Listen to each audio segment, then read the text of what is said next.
A pack of wolves attacked her. Seeing this, it seemed that she was not scared at all, but on the contrary, she was ready to fight back. The next moment, all but one of the wolves fell to the ground. He was left alone with a ruthless girl. They froze, waiting to see who would make the first move. The wolf with fire in his eyes rushed towards the girl and seemed ready to tear her to shreds.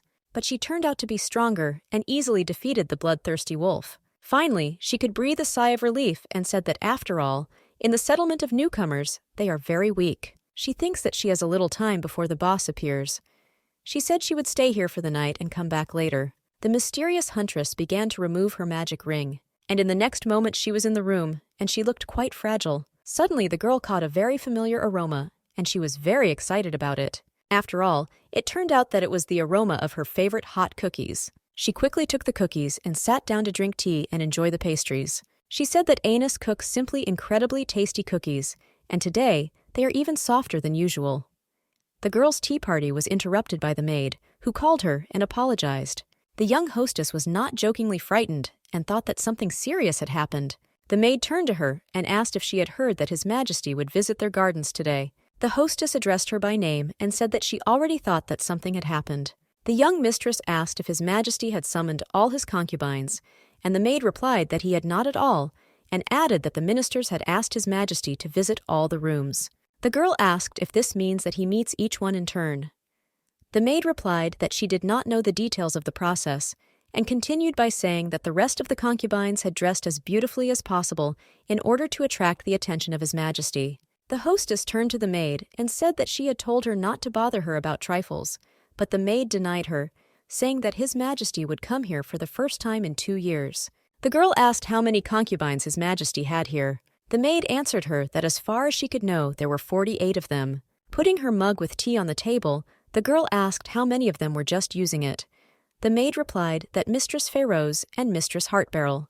To the surprise of the maid, the girl answered well. It was possible to see how the maid was very surprised by the answer of her mistress. The girl asked how many concubines she thought were more beautiful than her. The maid was confused and did not know what to answer, but later said that 1 or 2. Alice said that everything was fine and that she could be honest with her. Then the maid answered uncertainly that there were probably 10 people. The girl asked if she really thought that the emperor, who is not even interested in women, would prefer 10 more beautiful concubines. The maid replied that she was still quite beautiful. The girl replied that she needed to cool down and was destined to live here in solitude until the end of her days. Hearing this, the maid excitedly shouted her name and tried to deny her, but the girl got angry and shouted at her so that she would not dare to raise her voice at her. The maid submissively listened to the hostess, who told her that she had been playing the same record for her for the 4th year, and added that she should give up. Anna said that despite this, she received letters from the Empress many times. The girl asked from which half Schnerl became her sister. The maid replied that it has been 7 years, and she still asks if she will see their heir. The worried girl questioned her, and the maid answered exactly like that. The girl asked from whom they were expecting an heir. The maid replied that of course from His Majesty the Emperor. The girl asked if it came from Bahamut IV, the Emperor of the real Western Empire, Alfrey and her. The maid noted that this was the correct answer, and added that this is exactly what she was talking about. The girl apologized to her sister and said that she could not do that. The maid said that she was already the emperor's concubine and added that everything would work out if she worked hard. The girl said that she came here at the age of 14, and now she has to make an heir to the emperor, whose face she has never seen, and added that it is possible to give birth and it will work, but first you will have to do the same. The maid said that in such a case, she should use the opportunity to attract His Majesty's attention. The girl said that even if she does her best, it does not mean that she will succeed, and added that her dear sister should first of all worry about her well-being. Anus asked if she was in any danger. The girl turned to the maids and asked if she was not aware, or if she really did not know this. The hostess began to tell that one of the concubines, who tried to get close to the emperor, was beaten by Feroz with a whip, but judging by everything, His Majesty did not care. And the emperor's favorites are completely delighted with what is happening. The maid tried to object to her, but she couldn't do anything. The girl said that it is dangerous from the outside, but everything will be fine if she does not come forward. The maid asked if that was why she decided to spend the rest of her life like this. The girl responded by telling her not to make any noise, and added that she was just a tribute, and continued that she was a hostage, ensuring that Entril would not touch Alfrey's empire. The maid turned to her, but the girl said that she did not want to know anything, and added that even if there is not, neither the empress nor the queen can marry a concubine who is being held hostage. But the maid replied that any concubine could become an empress, and began to pull the blanket that the girl had wrapped herself in. Taking her blanket back, the girl replied that she did not need it. But the maid grabbed the blanket from the girl's hands again, and added that she had every chance. The girl said that her ears would wither, while the maid supported her, saying that she would be fine. In the end, this made the girl angry, and she shouted that she was not going to spend the night with the emperor, and continued that she would never give her body to a man she did not love. The maid blushed and said that she was too direct. The girl added that she also wants to have a lover. The maid was worried about such news and said that if anyone found out, she would be executed. The girl reprimanded her, saying that she does not come to her and still wants to deprive her of her freedom. The worried maid asked her mistress that, although she said so, she did not dare to continue. A little later, she asked if Alice was referring to virtual reality divas. The maid said that if the emperor did not love her very much, having a lover would be punishable by death. The girl asked her to leave and not bother her anymore. The maid burst into tears and began to run away, saying that it was a nightmare, and added that she would tell the empress everything. Alice shouted after her that she always tells her about everything anyway. The girl wondered if she had been carried away, and wondered that she did not want to make her cry, even if she would soon return, as if nothing had happened. But later the girl began to calm herself down, saying that she was just whining. Stretching, she noticed that at last she was left alone. She is in stretched-out pajamas with bags under her eyes, but she thinks that she needs to cheer Anus up when she sees her again. But this is her freedom. Looking in the mirror, the girl said that at first glance she looks like a potato, but if you look closely, you can see a cat. Lying on the sofa, the girl said that Schnerl once looked at her and said that her style was not good enough. But she added that she loves herself the way she is. That's why everything is fine. Alice said even more as she reached for something towards her table. This turned out to be a ring that allows her to enter virtual reality. The girl went on to say that she got married at 14, and it had been 7 since their last meeting with the emperor. She went on to say that she would spend the rest of her life here, eating what they gave her. As soon as a girl became a concubine, each of them went through a wedding ritual, where the emperor acted as the groom.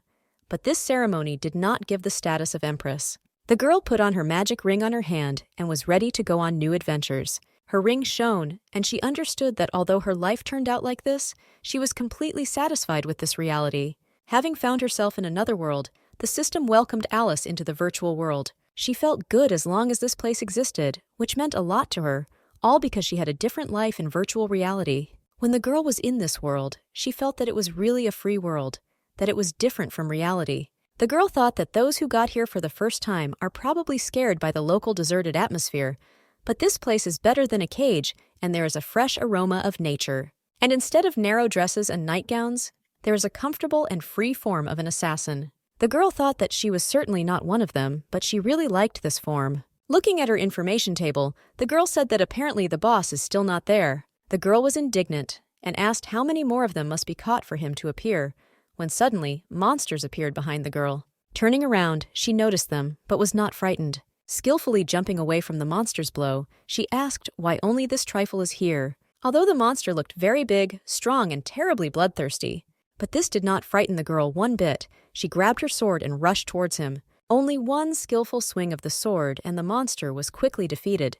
After the destruction of the monsters, appear numbers reflecting the gained experience. Looking at him, the girl thought that, judging by their number, they were mid-level mob bosses, but she was not very interested in such things as level or health. But suddenly the girl got a minus 100 points. It really alarmed her. She said that she seems to have miscalculated the strength and thinks that if you harm nature here, your indicators will decrease. But with her level, you should not worry about such things. The girl said that she should have guessed that the catch would be weak, because it is next to the settlement of newcomers.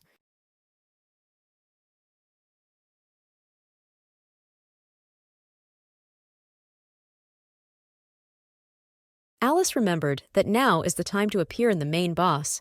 She was very interested in how many lumps of wool she had left from the Lord of the Slumbering Forest. Looking at her inventory, she noticed that there were 5 of them left.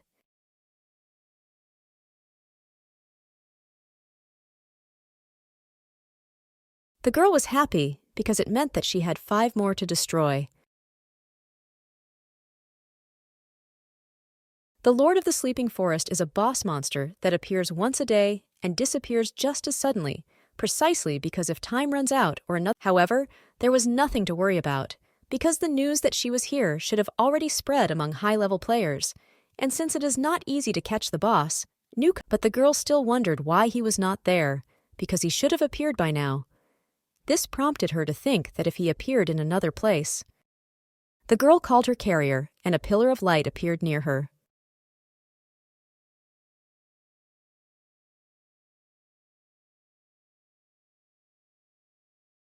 An incredibly large but very beautiful bird was near her.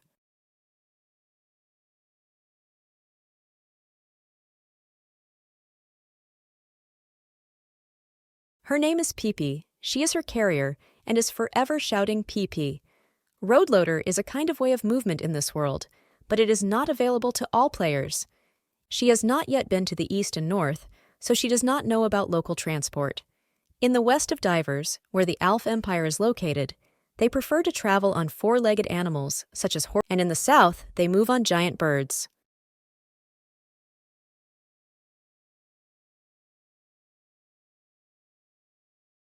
Depending on the strength of wings and legs, they are divided into several types for flight, mixed type, and for ground movement.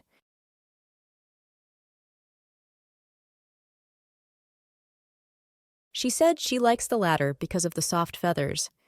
And they are very sophisticated and intelligent. Alice asked Pippi to find the Lord of the Sleeping Forest for her, and the bird immediately quickly ran to fulfill the girl's request.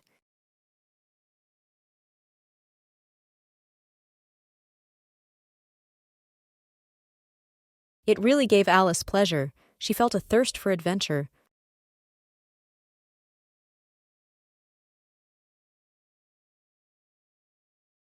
She called the object an elegant raincoat and wanted to try it on.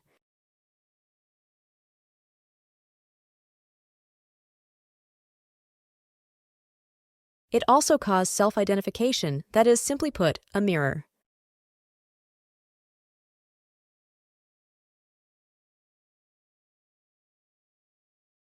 Looking at him, she said that, as she thought, she is very cool and will not give in even to the Empress. Suddenly, the girl's bird stopped and screamed. Turning around, the girl saw something interesting.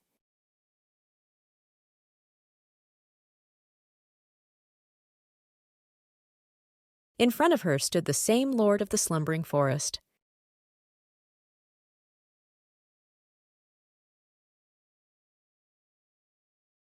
He was standing in front of her, and she could calm down, because he was still here. But something worried her, because usually he attacks first, but that is not the case now. Alice was quite surprised, because there was something much more interesting than the Lord of the Slumbering Forest. After all, another player was fighting with him, but he was too far away, so the girl could not see him. You can find out the name of another player if you start a fight with him, or if he gives it himself, but the girl knew that no matter how hard you look, it is a zero novice who has She thought that only noobs could attack the Lord of the Slumbering Forest, regardless of the difference in levels. Alice thought that he would die like the rest, but the settlement next to him would take about an hour. In addition, if you die in Virtual Divas, you can sleep for several days in life. The girl understood that she had no choice. She had to destroy the monster before it killed. The girl rushed at the monster, and in the next moment she won the battle.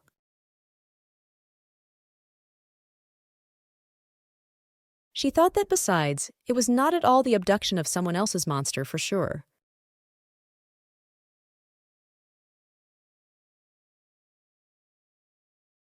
But suddenly, after the girl received 500 points, 300 were immediately deducted from her.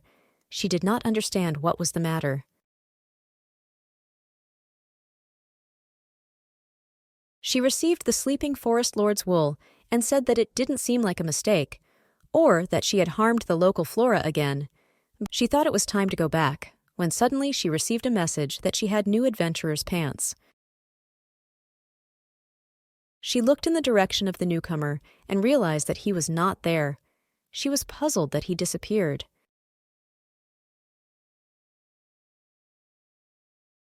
and she said that judging by this, he was affected and he died together with the monster.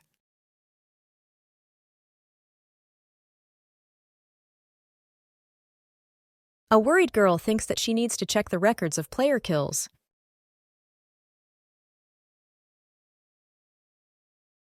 The place and time of the player's murder, and the name of the deceased, and the person who killed the player are recorded in the records.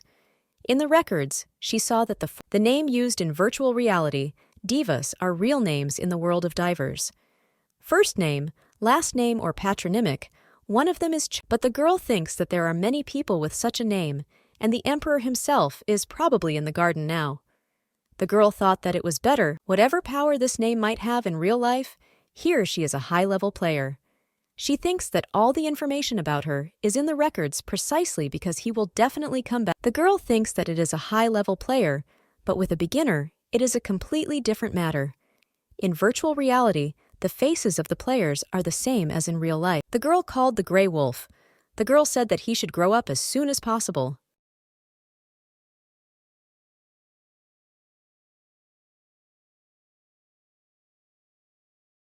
He is still small, but with training he will become an excellent helper that will suit the carrier. Wolves can take part in battles, which makes them even more versatile and increases their value. The girl began to train him by telling him to sit or give a paw.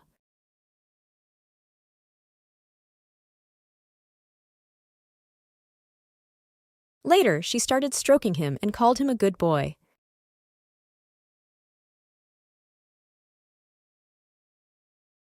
The girl decided to leave him the stick. Of course, she understood that she was not very strong in this. But still, she threw him a stick, he took it in his teeth, then got a little sad, and later chased after the frog. The girl started shouting at him, asking where he had gone, and ordered him to return.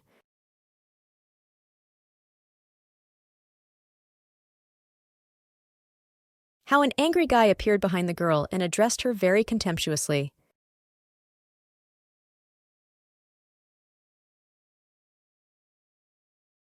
She was very surprised, and when she turned around, she saw a tall, fair boy in front of her. He asked her if she was Alice, and the girl could not believe that he had finally appeared.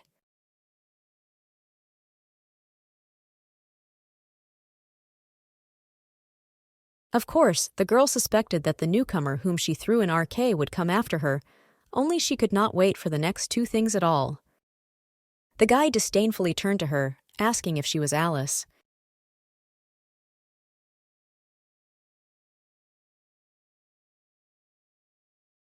At first, she did not expect to hear such an attractive voice.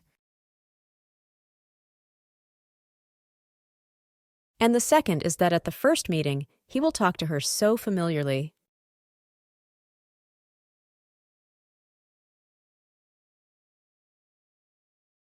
The girl thought that this means that from the very beginning, he talks so unceremoniously. She wonders if she should just throw her. She decided to just look at his face and leave. Returning to him, she said that it was so. Alice asked him if he was Bahamut, and thought in her mind that he was the first to decide to conduct a dialogue without ceremony. The boy answered her that he did, smiling slyly like that, and the girl mentally ordered him not to complain now.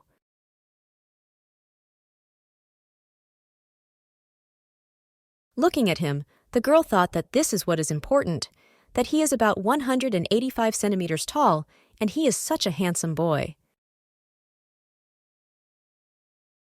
She became interested in who he was, and even assumed that he was a foreigner.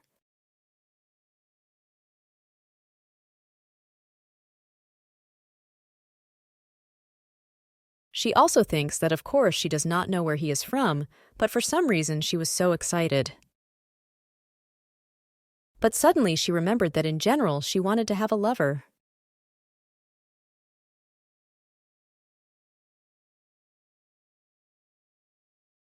Looking at him, the girl had a cunning plan, while the boy did not understand what was happening. Alice began to evaluate it, and thought it was a new adventurer's kit. She also saw a sword in him. And something else is interesting, namely the absence of pants.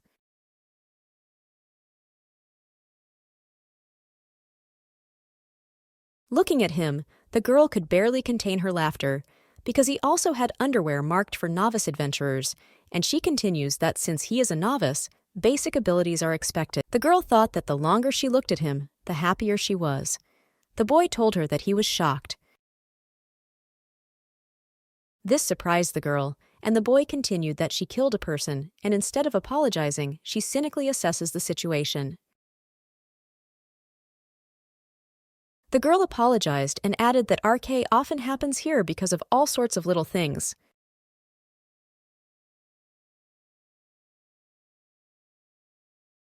Alice added that, how can you have fun when you worry about little things?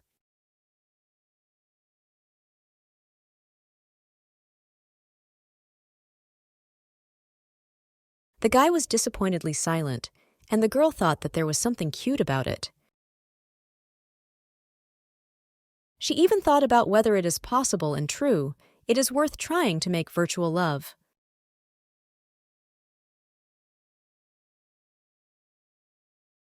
Alice thinks that maybe she said that to anger Anise because of her tone, but as soon as she met a person who is not so bad for a partner, she feels that she really wants, but she did not know how to establish a relationship in the virtual world. She thinks that she should help him raise his level.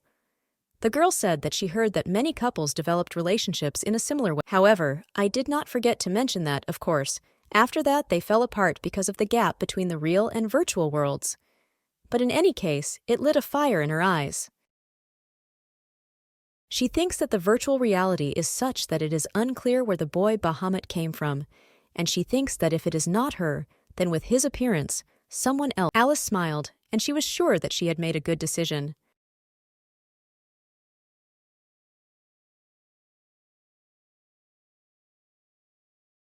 The girl understood that she would steal the heart of this boy, and understood that he should be taken out of here before he was seen by one of the other players. This is a virtual world, and there are players with, but she did not know how she should act.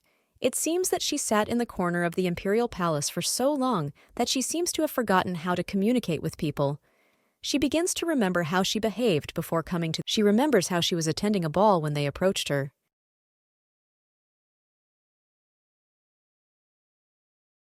They turned out to be incredible guys who said that she looked incredible and asked why she was so beautiful and beautiful.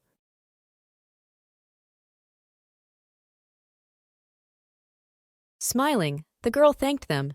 She remembers that every time she talked to young people. They all smiled and gave her many compliments.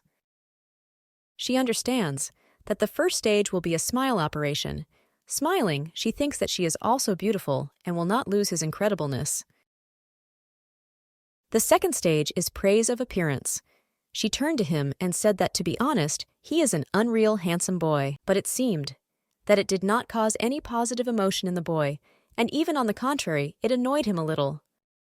Alice thinks that she didn't expect such a reaction, and also thinks that maybe she didn't praise him enough. Then the girl decided to add that he has a very sexy body, hoping that it should work. She asked if he said his name was Bahamut, and added by asking if he was from Divers or from Earth. Suddenly, the boy extended his hand to the girl. She did not understand what he wanted at first. Later, she came to the conclusion that this is how he was asking for his pants back.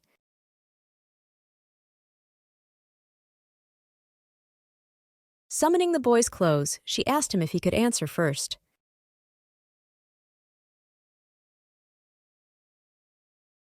Despite her best efforts on the love front, she didn't wait an hour just to return his things. The guy ordered her to return his pants. It seemed to the girl that he did not quite understand her words.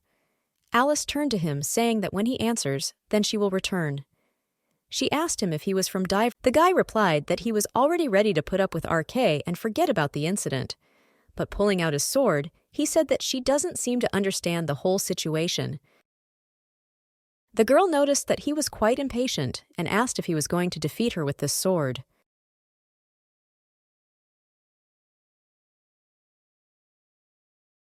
The guy asked if she really thought he would lose to a woman. The girl does not understand what all this stubbornness is for, if it was possible to simply answer the question. Judging by the way he brags, he has no modesty. It seems that this guy does not distinguish between the virtual and the real world at all. Of course, the abilities of the real world can be only this refers only to experience, not to combat abilities. If the virtual level is not high, Alice thinks that he has not mastered it yet. She said that everything is really virtual here. But maybe it would be better to read the instructions before entering here. The boy shouted at her to shut up.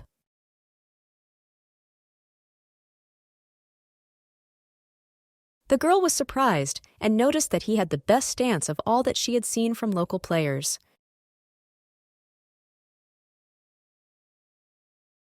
She came to the conclusion that he was probably a knight in reality, but there was something that made the girl worry.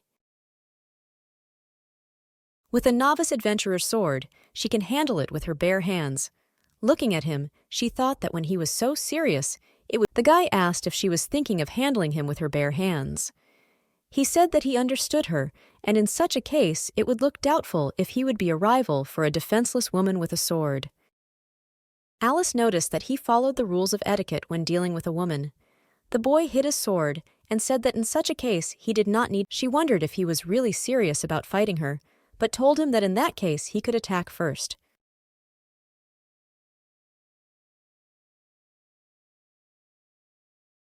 Standing at the counter, the guy said that she is really an incredible woman.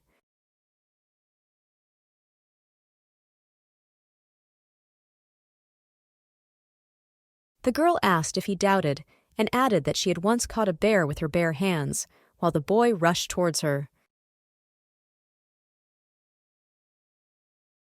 But the girl deftly bowed from his blow and added that, looking at this, he could use a sword, but he still couldn't win.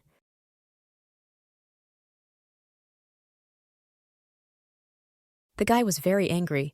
His face was unshakable rage.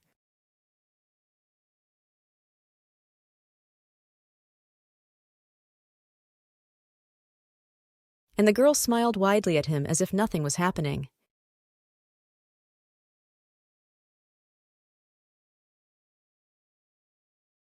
Alice also deftly avoided the guy's next attack and touched his head with only one of her fingers. Suddenly, the boy's health began to decline sharply.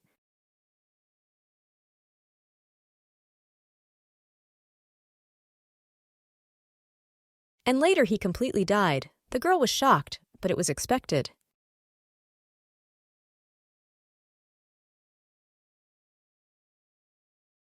Alice became a little embarrassed, and she even said that she did not want to kill him at all.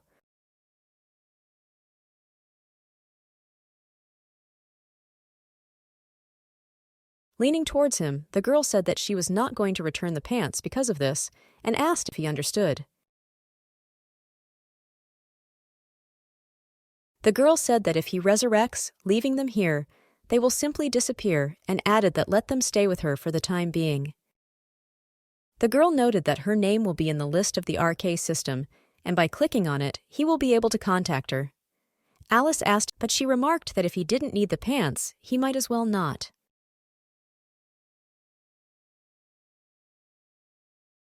And Alice, mocking him a little, added that she hoped he was not too affected by the fact that he was killed by a girl, and that she would not complain about his desire to see. Alice said that she was still a little sad at the thought that they might not see each other again, and asked him not to drop the matter, and added that she said that politeness is very, very important, and she would repay him when they see each other again.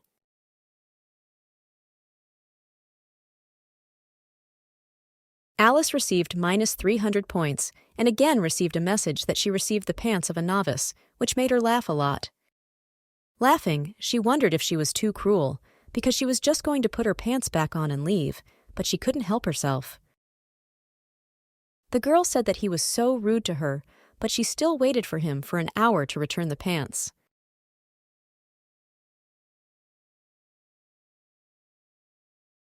In the end, Alice thinks that she feels a little sorry for him because he died from her attack, resurrected, and was killed again. She wondered if he would come again. She felt guilty because a person could throw virtual reality because of her. She thought that, even though she gave him a compliment. But where did she get the feeling that she had run into? Maybe because she has never had a relationship. She gets the impression that she is doing a lot of things wrong. She wonders if he thought she was some sort of... Alice called the geographical assistant. He looked incredibly nice.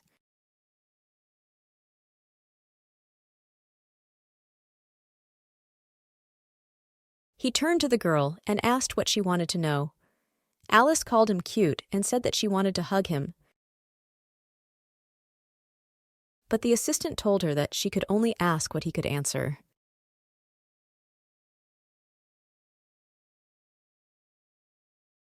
The girl agreed with him and asked where Diver's large library was located.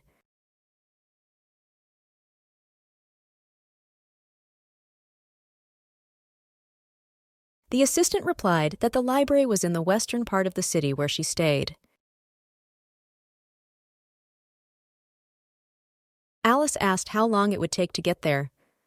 The assistant replied that it would take about 3 months on foot, and there was a carriage not far from here if she would use it.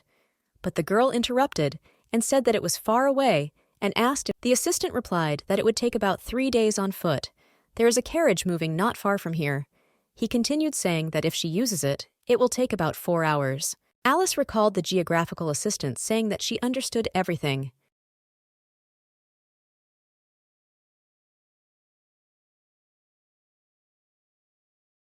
She thinks that she usually uses the virtual library, but today she is very far away.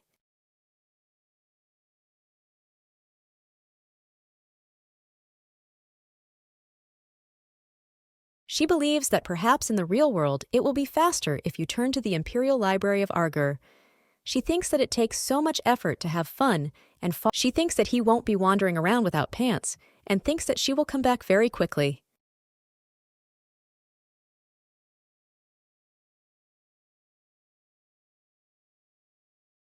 The system sent a message that there is a disconnection from the virtual world.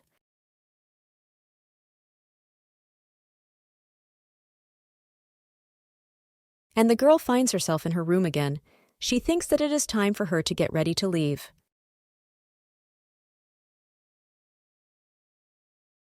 At this time, the maid entered Alice's room and apologized for disturbing her.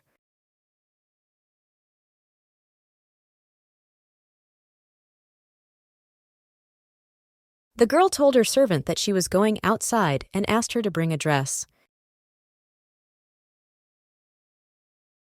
The maid was very excited by this news and turned to her saying that finally her feelings reached her. Holding the girl's hand, the maid said that all the ladies are gathering in the garden and they still managed to join them.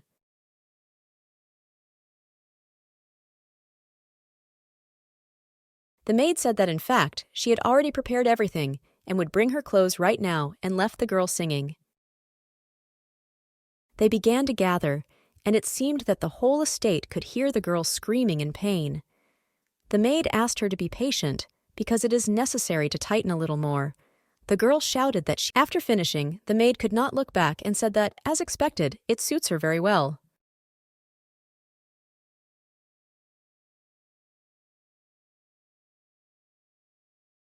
The girl was shocked by such a revealing outfit and said that her breasts were visible, covering them with her hand.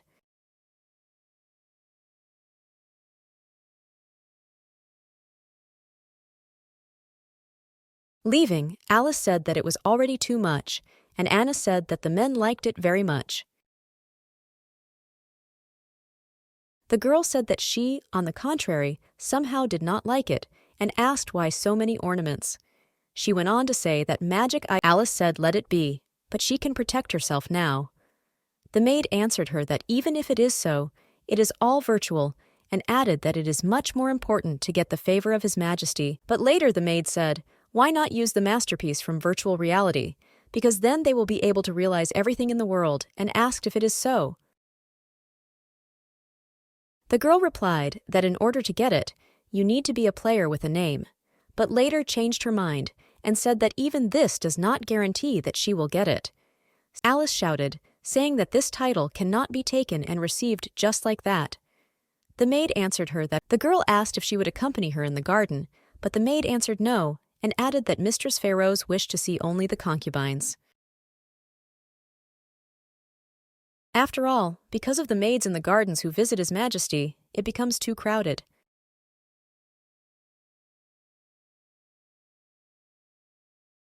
Alice asked if she really added that she would only be happy, but in her mind, she thinks that if Anis is not with her, then she can go to the library in peace. The maid told that during the reign of the past emperor, one of the ladies accompanying him during the walk won the favor of His Majesty. The girl asked if she was trying. The maid replied that it was possible because the Mistress Pharaohs is known for her jealousy.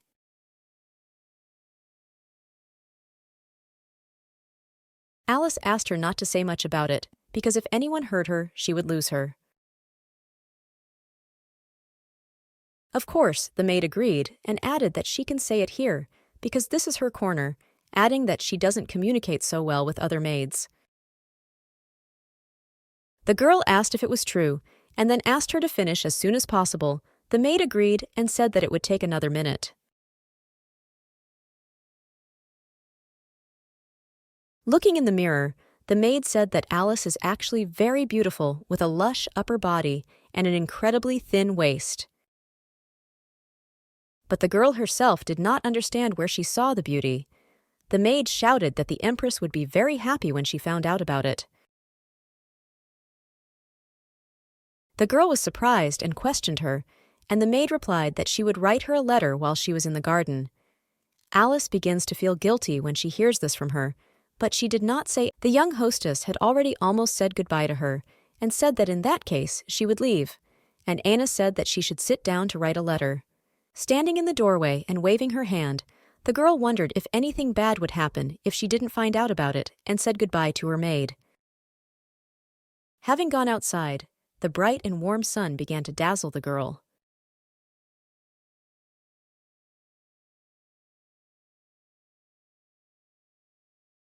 She noticed that His Majesty had chosen just perfect weather for a walk, and remarked that it was a good thing that she was not going.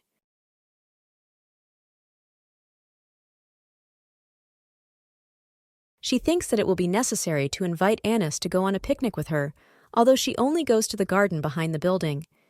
Alice thinks that moving through the air is much more convenient than walking.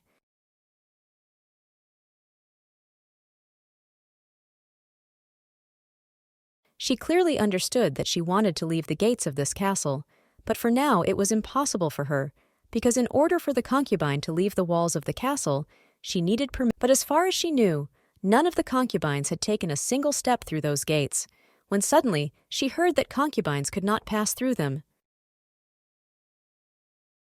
She got scared and asked who is here. Looking around, she realized that there seemed to be no one.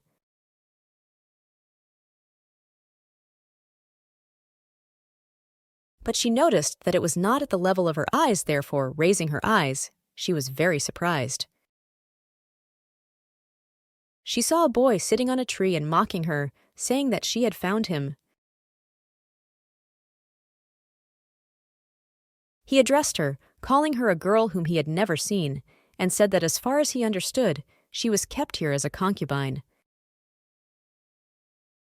Looking at the man sitting on the tree, the girl could not understand what kind of man he was and what he was doing there.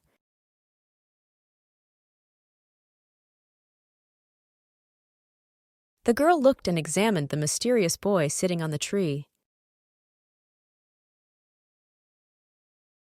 She noticed that he was wearing a silk shirt and mantle, which only the highest aristocrats wear.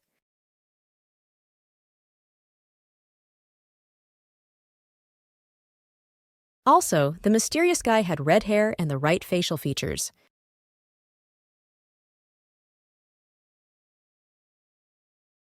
He also had a very elegant sword hanging from his belt.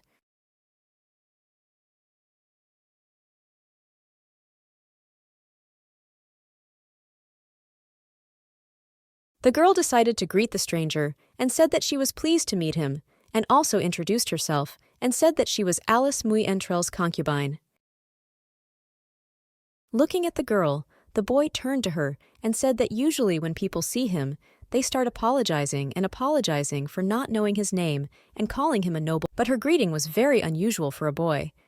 He decided to ask if they did not know each other suddenly.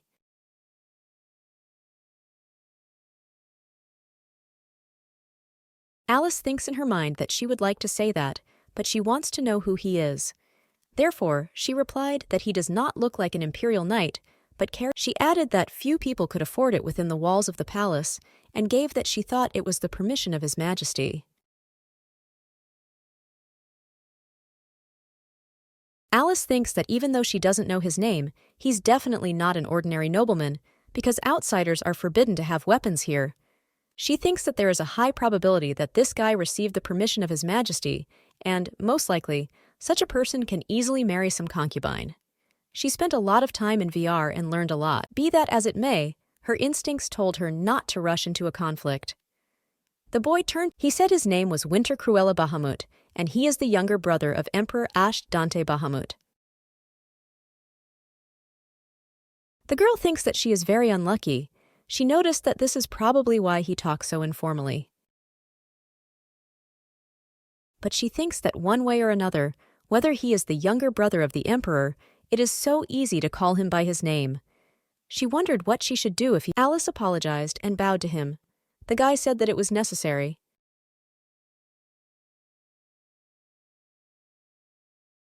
He said that he was right and asked where she had gone. The girl was confused because the garden and the library were located in completely different directions. She did not know whether it was better to say that she was going to the garden or whether it was better to answer honestly.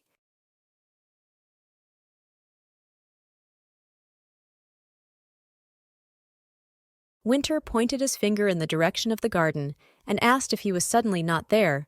The girl listened to him silently and did not answer anything. Afterwards, Alice replied that she wanted to drop by somewhere before going to the garden.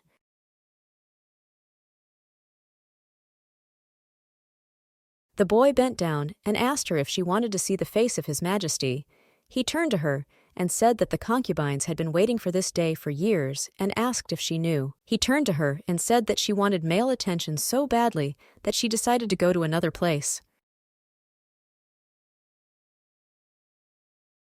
The girl was interested in his relationship with the emperor and continued to think that in order to avoid conflicts, she should study the family tree of the imperial family. She mentally forced herself to endure, but she also wanted to go somewhere far away to immerse herself in VR. She thought that but based on the recent conversation, they also don't know about the existence of this guy, so he doesn't often show himself in public, while the guy asked what she was up to. He began to pull his hand to her face and asked if she thought how close he was to the emperor. The girl was very surprised by his step and immediately jumped away from him. He did not understand such a movement of the girl and said that she was just a concubine that no one needed.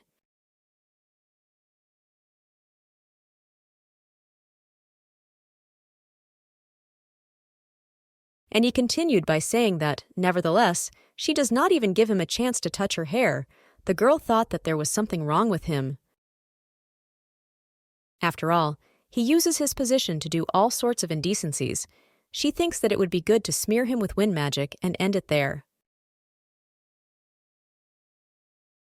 But she couldn't do it, because the spell takes some time to recharge. Besides, if people find out that she has magic.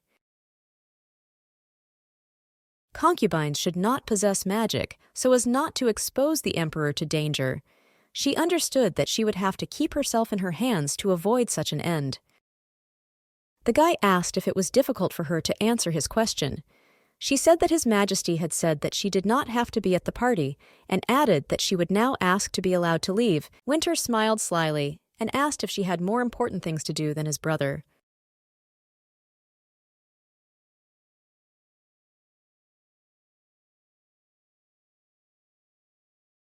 And he added, asking if this means that she is not interested in him at all. The girl did not answer.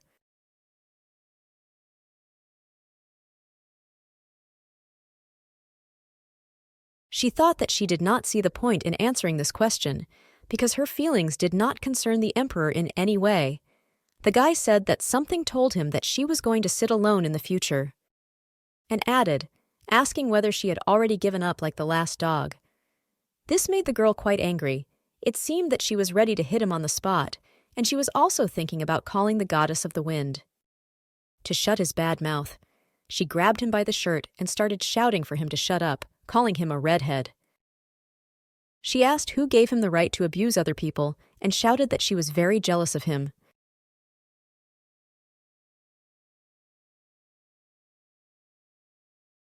But all this was only in her thoughts, because in reality she had to bow to him and say that he is very clever.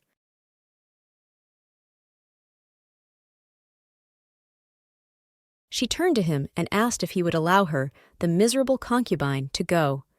The boy did not understand and will be very surprised by the girl's answer. He asked where she was going after all. This annoyed the girl quite a bit.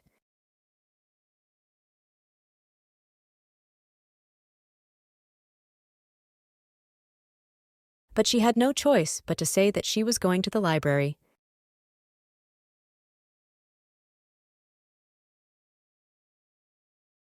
Winter didn't answer her, and she asked if she could leave already.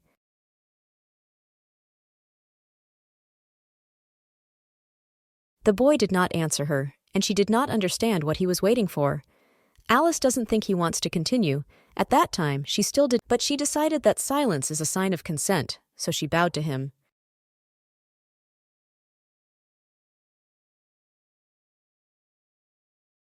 And hurried away to leave him alone.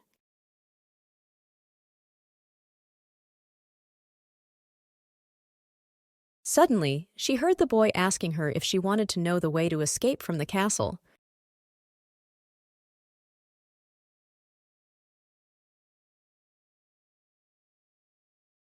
He asked if she wanted to ride freely, feeling the wind in her hair. The girl looked at him with interest, but was in no hurry to answer. Slyly smiling, the guy told her that maybe she wants him to give her an idea.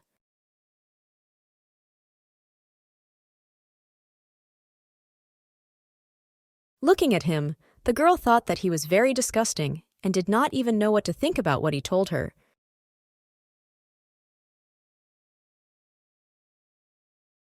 She decided to ask him if he could really do it.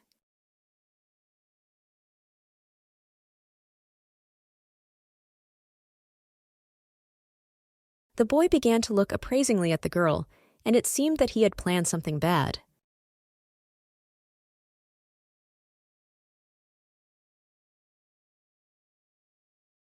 Looking at the girl, he said that she has a very good figure.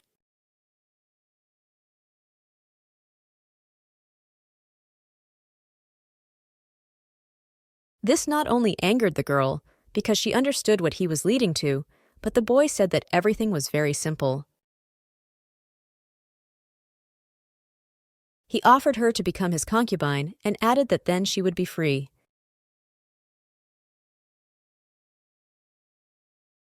The girl did not understand what such a sudden offer was and what he was doing at all. The sly guy smiled and asked if she didn't believe it.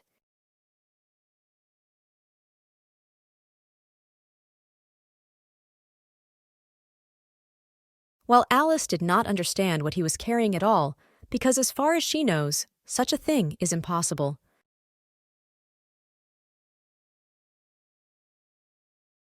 The young man turned to her and said that if the emperor is not going to play an official wedding with her, then it will be enough. He also said that this had already happened to 2 of his concubines.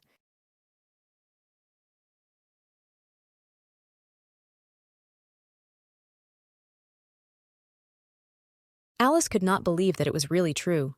The boy said that she had nothing to worry about. Winter added that they were all very happy there, and the girl thought that it didn't look like he was joking, but she didn't trust him either.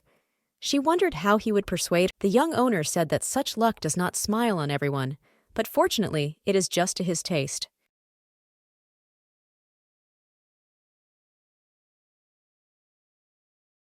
He also said that as soon as he approached the emperor and received his permission, she could go outside the castle as much as she wanted and ordered her to wait. The girl turned to His Majesty and said that his joke had gone too far and suggested that he pretend that this conversation never happened. He asked the girl if she really thought it was a joke and added that he liked her character, but the only thing that could stop him was death.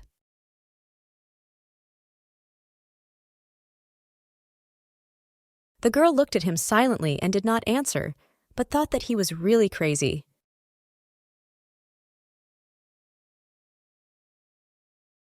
In her mind, of course, she did not say that he was disgusting to her, but what he imagined himself to be, the emperor. The boy said that His Majesty came to the garden only because the ministers forced him. Until now, he also said that this is unlikely to ever change. The girl thought that this could not happen. But Winter said that the only woman Bahamut 6 sleeps with is his wife. And added that he was not at all interested in concubines. The girl replied that she had heard something else and asked if Mistress Pharaohs and Mistress Heartburl were not going to come to the garden. He replied that these are the same concubines he was talking about.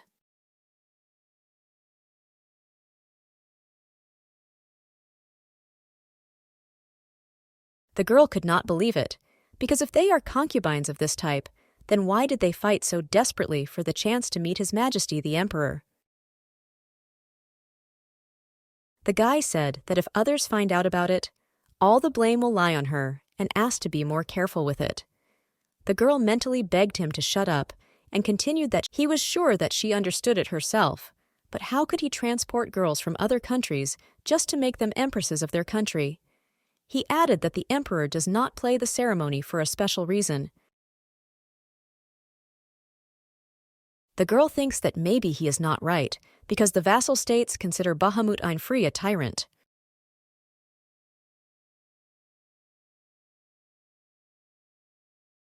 And she added that if he doesn't like something, not only the Alfree Empire will be involved in the showdowns, but also the neighboring states.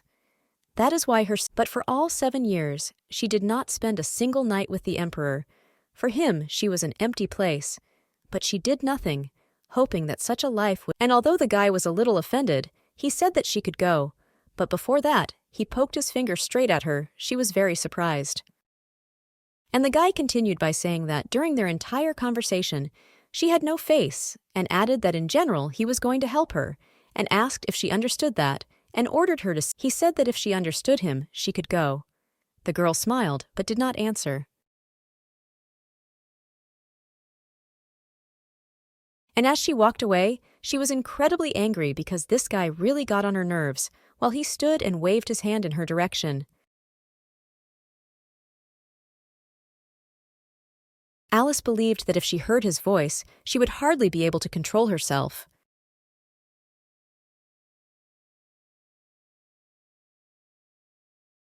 Suddenly, she felt that a very strong wind was blowing on the street, and this led her to a very interesting thought.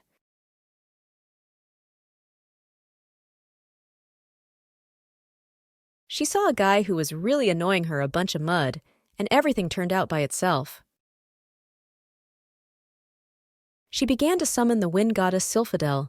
She asked to hear the call of her heart, asked to help her in a difficult moment, and added that the next moment, a magical gust of wind lifted a pile of mud into the air.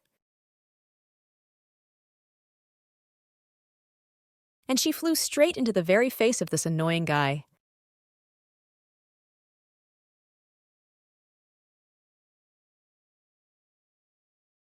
He shouted, asking how it happened. The girl just quietly giggled.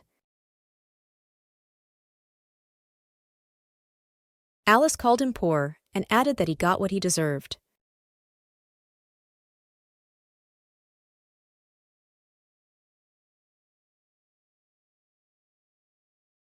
While the boy could not understand what it was, the girl thinks that there was no need to cling to her. But suddenly she began to worry, whether he might have noticed something, but reassured herself that in any case she would say that it was a simple accident. The only one who knows about her abilities is her sister. In addition, few people can use magic. the only way to convince a person. The girl thought that if she could use strong offensive magic, her sister would not marry her for anything. She believed that she was really very sorry that she could not harm. The reason was that in the absence of a teacher, it was very difficult to find books that allowed one to learn magic independently.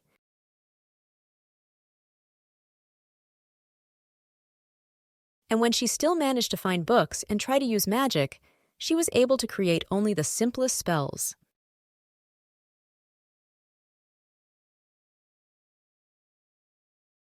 Despite this, she has one powerful spell that can be used to attack. It's an airstrike.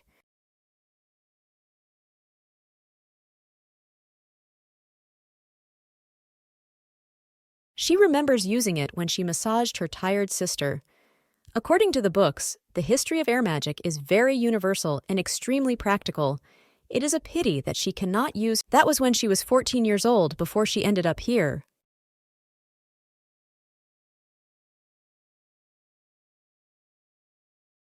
Finally, the girl reached the library and realized that it was quieter here than she thought.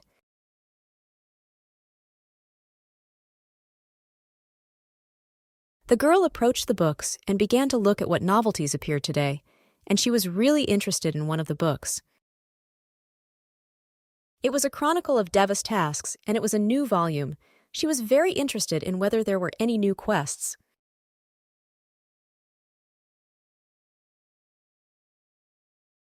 Sitting at the table, Alice thinks that if she becomes as majestic, she will be able to easily seduce men.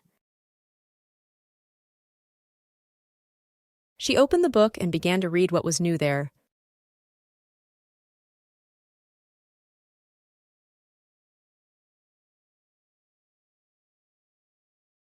Suddenly, she was very surprised to see a way to reach the 100th level. She did not even know that such a level existed. She could not. With her surprise, she attracted the attention of other visitors to the library, who asked her to be quieter.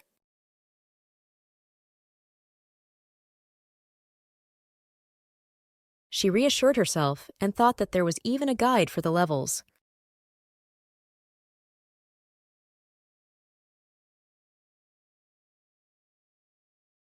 To put it briefly, the level system is divided into certain areas.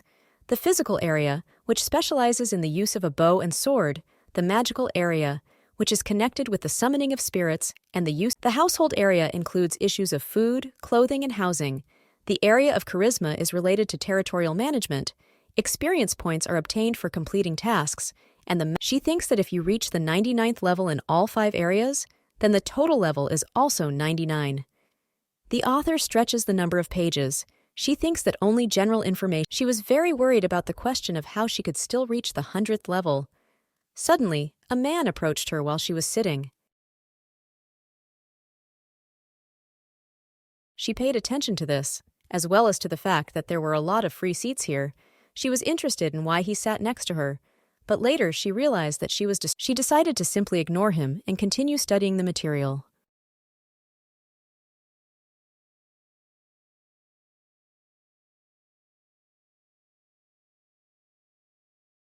Suddenly, she saw that the task of the 100th level was to open the gate to the underworld.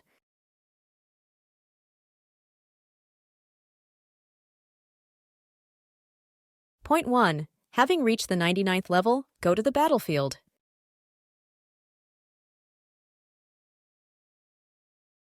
Point 2. Overcoming all the tests, hold out for 3 days until an unknown creature appears in front of you.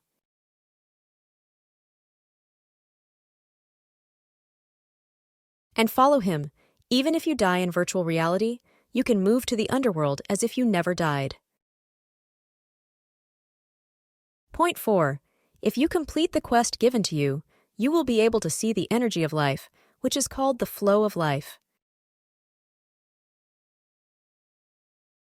Reading this, the girl understood that it sounds quite easy.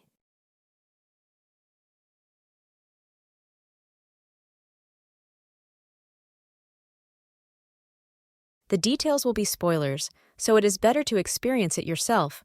More detailed content will be released in the next volume, the price of which is 50D. There is nowhere cheaper.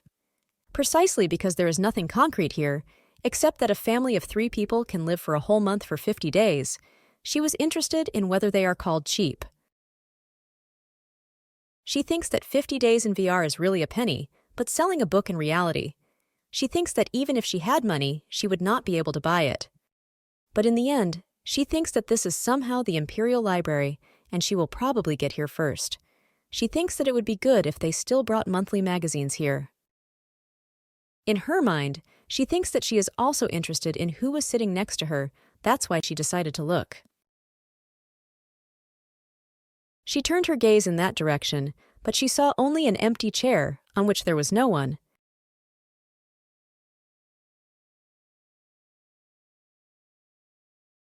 She did not understand when he managed to leave, but it did not bother her much, because it was none of her business.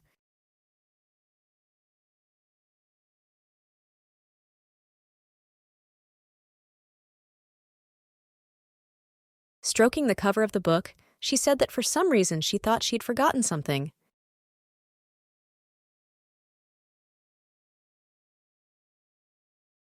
She jumped up again and shouted that she needed to learn to seduce men.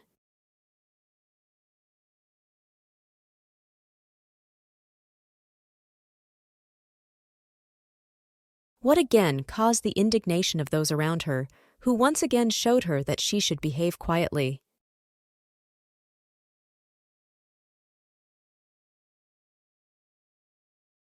Finally, after this intense walk, the girl returned home and informed her maid about it. Once in the room, she looked at the fact that the maid was extremely sad and even cried. Wiping her tears with a handkerchief, she could only turn to her. The maid rushed to hug the young hostess and said that she was so sorry, while Alice did not even understand why she was crying and decided to ask her. She said that she should not have let her go, and added that she had heard that His Majesty had not come to meet her in the garden.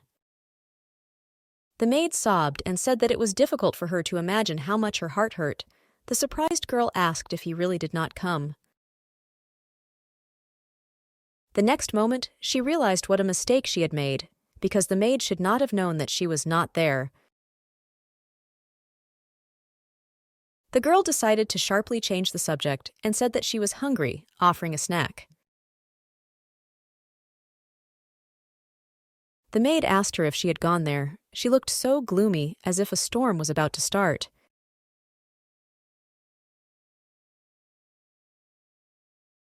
Alice just laughed at her in response, while the maid asked where she was going after all.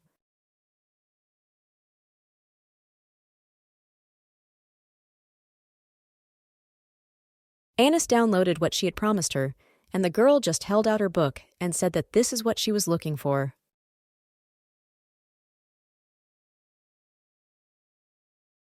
It was a book called The Method of Guaranteed Seduction of Men. Showing it, the girl smiled lightly. The maid asked if she really went to the garden to get this book, and the girl said that the emperor is also a man, isn't he? Annis was able to breathe out with relief. She no longer had the strength to get angry. She said that they should have dinner first. The girl was already sitting at the table and invited Annis to sit down.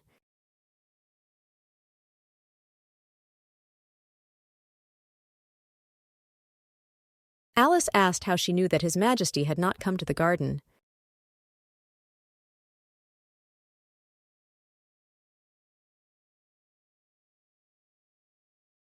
Annis replied that the rest of the maids had told her that his schedule had changed dramatically.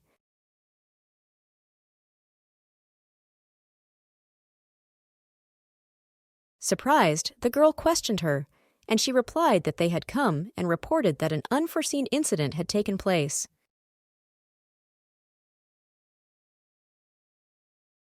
The girl thought that the connection between the maids was something and remembered that she still regretted that she had nothing to talk about with them. The girl replied that she did not know that it was possible. The maid replied that she was just chatting with the maids from the neighboring estate. She added that someone should spread the rumor, as it is instantly passed from maid to maid. The girl asked why His Majesty did not come. She replied that as far as she could know, he got angry during one of his cases. So he went somewhere, the girl asked her in surprise. The maid replied that she didn't know what he was doing, but that's why he didn't go to the garden today. The girl asked what was at the expense of the concubines. She replied that they were very disappointed. The girl said that this is how it turns out. The maid asked whether, in addition, she did not think that she had done a terrible thing, and added that she believed that she had gone to Alice's garden, so she was very worried about her, and Alice mentally begged her to stop. The girl told Anus that this bread is very soft and asked where she bought it. She also added that this patty is also an incredible scarf on the outside and very tender on the inside. She tried to change the subject, but by the face of Anus, you could tell that she had been bitten, so she sat silently and did not answer the girl. Suddenly, the maid laughed and said that she had baked it herself, and added that it was her first time asking if she liked it. The girl relaxed because she fell on her hook. Alice replied that she really liked it and that her corn soup and bread taste so good together. The maid replied that she was very happy and could bake it at any time and asked her not to be shy and ask. The girl thinks that everything is fine with Bahamut and they can continue to eat in peace. The maid poured tea for the girl, and she, in turn, thanked her and said that she was very glad that she was with her. Suddenly they heard someone ringing the bell. The maid was very surprised and said that the bell was ringing. She was very curious who passed by at such a time. Anesh turned to the girl and said that she would go check, leaving the girl alone to drink tea. Suddenly, the door of the room opened. The girl sitting at the table was very surprised by what she saw. The maid came in with the boxes. The girl asked what it was, and she answered that she did not know and that they had asked her to give it to her. Alice was very surprised because she did not expect gifts. The maid emphasized that it looks like boxes in which dresses are given. The girl answered that there is such a thing. Anna said that after all, who could have given her such things? She asked her hostess if she had someone in mind. Alice answered that no, and asked not to open them there. Anus, of course, agreed and began to unpack the gifts. She called her mistress, Alice, pulling her away from tea. The girl was very surprised because the maid held a beautiful purple dress in her hands and asked the girl to look at it. She said that there were shoes and a mask in another box. That was decorated with feathers. The girl guessed that the neckline was not too open. She became interested in who could give it as a gift. Finally, the maid found the letter. She said that it was an invitation to a social event. The girl stood up and asked to open it. The maid said that it was from Duke Janel. She said that it was an invitation to a masquerade ball arranged by his family and added that she was invited to a social party. The girl could not believe it and asked if it was an invitation to a masquerade ball, especially from Duke Jamil. The maid added that it would take place in a week. While reading the letter, Alice noticed that on the first page was written, "Dear Mistress Alice Muy Entral." It seemed strange to her because she had never met him before. She was interested in why he sent her an invitation. She clearly understood that it was very strange and that something was wrong here. The girl said that she had never met the Duke in her life. She wondered why he invited her to his party. The maid said that her full name was written in the letter. The girl considers it all very strange, because how would he know her full name? The maid assumed that he might have asked the maids in the imperial palace. The girl said that this does not explain much, because she is not particularly familiar even with His Majesty. The girl asked if Anus said something about the maid. She answered that everything was true. Alice asked to keep everything that happened a secret, and added that she wants Anus to ask about the Duke's party. The maid asked if she really had to keep it a secret. She answered yes, and added that she would not mind if the other concubines also received the letter. Otherwise, it should be kept a secret. The maid bowed and said that it will be as she wishes. High heels decorated with precious stones, an elegant mask with feathers, a very expensive purple dress. She thinks that it all looks very long, even if you don't look into the details. And besides, she was worried about the question, "Isn't this dress too revealing?" She said that of course it is beautiful, but she is not an exhibitionist. Suddenly, something occurred to her that seemed to her the most plausible. She remembered the emperor's brother and could not believe that he had really told her name to the Duke. But a revealing dress does not yet prove that the culprit is the Master Winter, but he was the only one who came to her mind. But later she realizes that she needs to wait. Even if she has to wait for Anus, she will have time to answer. She believes that in this case, it is already time to get down to work. Arriving in her room, the girl put on a ring and was ready to go on new adventures. The girl entered the system and received a message that the connection to Divas virtual reality was terminated. She saw that she had a message from Bahamut, who invited her to meet her at the hotel. The girl said that it looks like he hasn't quit the game yet, but she didn't understand why he wrote so rudely. You could at least add something, please. Not taking into account his manner of communication, she could think that he is some kind of nobleman, although he mocks her. She did not understand how he was not ashamed to walk in such clothes. She really didn't like his storytelling tone, and she thinks that she should be tough with them again. The girl arrived at the settlement, which was indicated in the invitation message from Bahamut. NPC character turned to her, asking where she came from. He continued to say that their settlement is surrounded by monsters, and the situation is not the best, adding that he feels her fighting spirit, but the girl just passed by. The character asked to help them save the settlement, and the girl was very annoyed by this. She thought that she should only approach the settlement when an NPC would start talking to her. She knew that if she answered him, he would give her a task. She thinks that it will be easier to pass by. The girl stood and looked at the settlement in which she stayed. All around she saw only half-ruined houses. There were also characters who looked very poor and sick. At first she was shocked, but now they only make her laugh. She thinks that NPC don't die of hunger, and they don't care about monster attacks. She said that this is the starting location, so the monsters here are not very strong. She had the feeling that they consider themselves unhappy. But in this settlement, there is only one thing that she likes very much. When the girl approached her, she said that this is her. She was looking at the statue of the wind goddess Sylphidel. This goddess was the patroness of her magic, so looking at her immediately made her feel better. But today she was a little busy. She looked at what was behind the statue. It was the hotel to which she kept her way. The girl went there and already went inside when she saw something that seemed unusual to her. Two men were standing near the bar trying to guess the password for the room. The girl was shocked by what they produce. One of the boys asked if they had guessed again. NPC who owned this hotel replied that it was a wrong password and they could not enter the room. The boy slammed his hand on the table and said that they should catch him as soon as possible. The second of the boys said that he understood everything earlier than they thought and added that he could not sit there forever. Looking at them, the girl got the impression that their level is low, but judging by the equipment, they are not beginners. She approached the owner of the hotel and whispered the password to him. Suddenly he said, smiling, that she had a reserved room and asked to be allowed to see her. Walking along the corridor of the estate, he invited the girl to enter the room. She came in, and a half-naked guy was sitting there, who said that she had finally come. The girl said that she thought he should wrap himself in a blanket, but he is much braver than he seems. A half-naked, angry boy was sitting on the bed and asked her if she would return his clothes to him. In her mind, she thinks that he is not patient. She turned to him and said that he should learn manners. The guy asked what she wanted. Bahamut asked her if she wanted his body. The girl was very shocked by such a question and asked him what he said. He said that there were some guys outside. The girl asked if they needed his body, and in her mind she could not believe that these were the same boys she had seen before. Bahamut said that when he walked around the square, he felt a strange sensation. The hotel is considered a safe zone, so he fled here. The girl asked him if he knew about the hotel.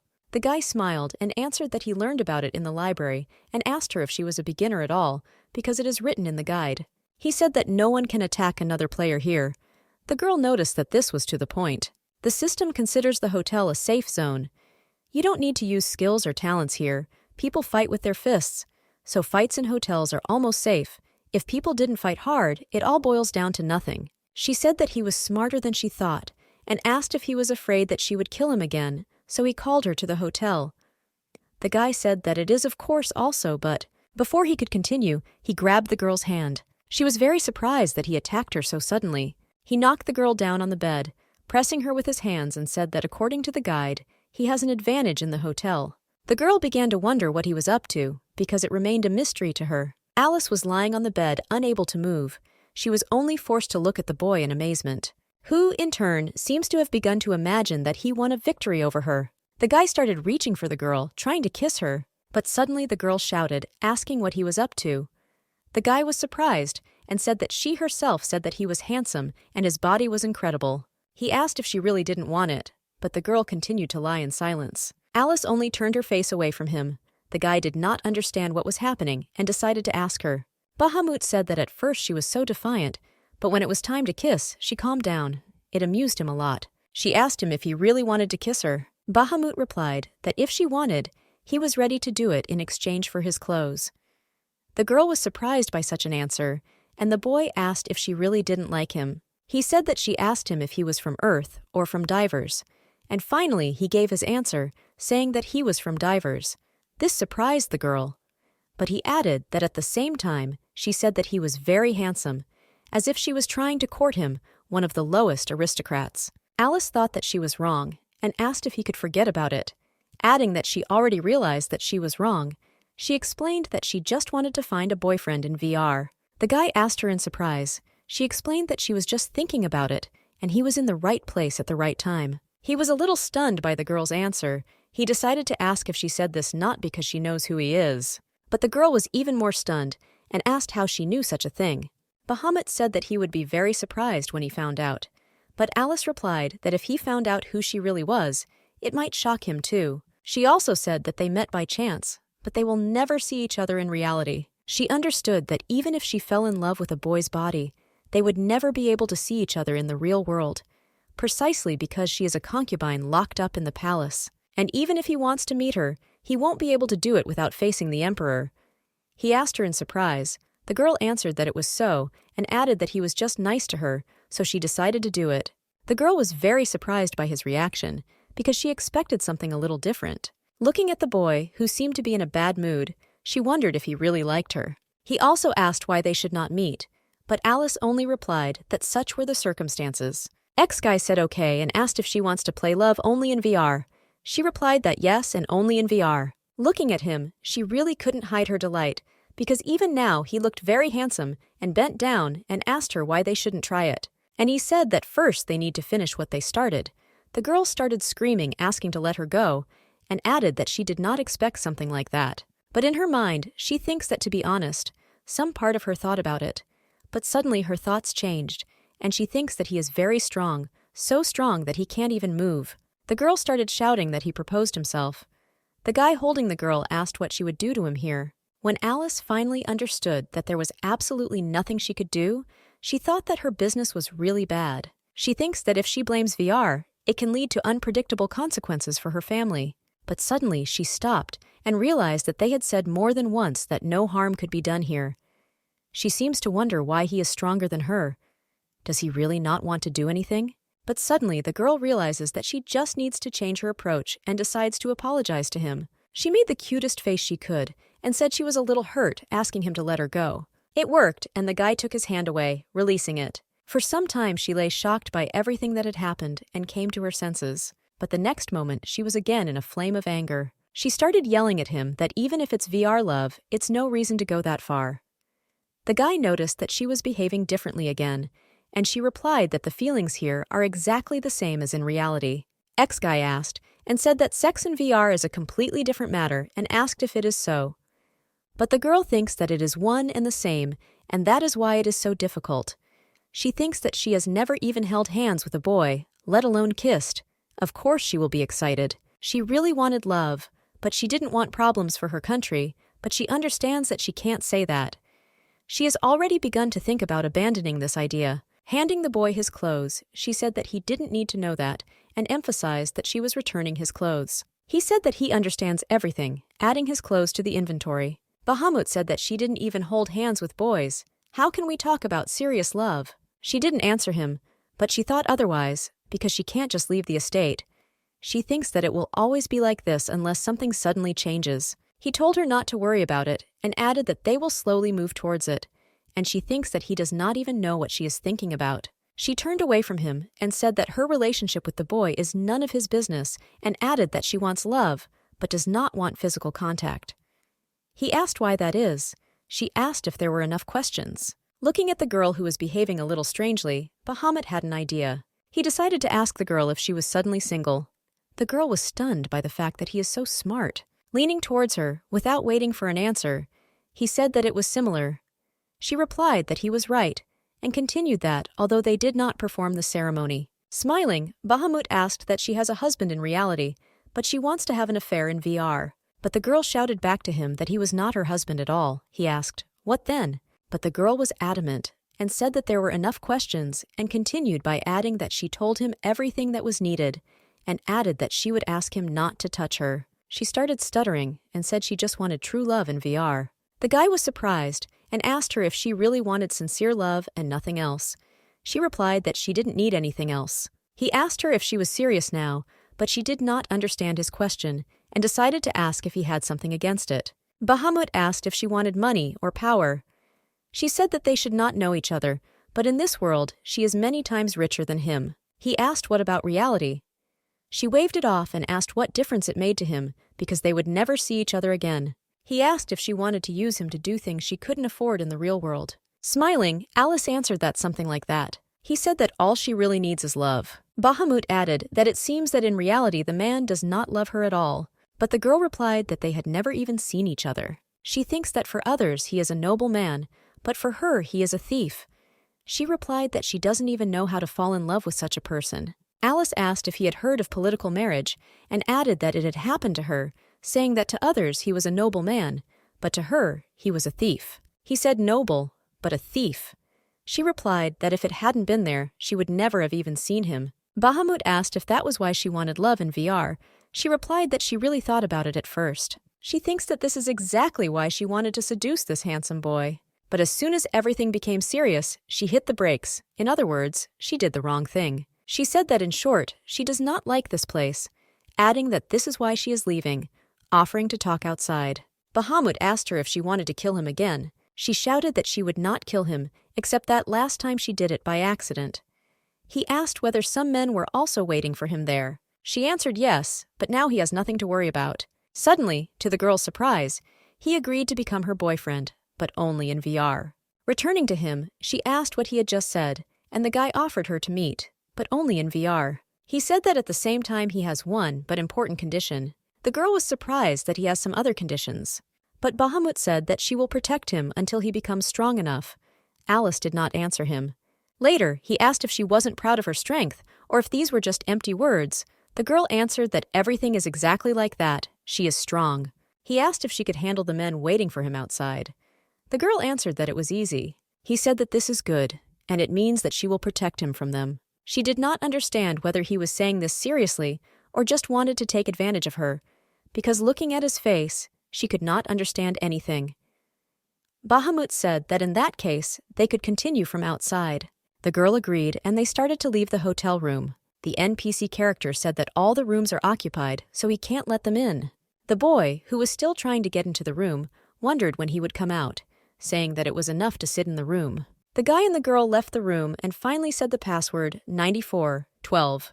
The guys who were waiting for him told him that he finally came out, calling him a dove, and asked if he knew how long they had been waiting for him. Bahamut asked the annoying men if they had any business with him. One of the boys replied that they really liked him. The same man asked if he wanted to pass the glass to the friend. They urged him to join, saying that this is the place to drink. The boys said that they had been waiting for him for so long and offered to become closer, but the boy clearly answered them no.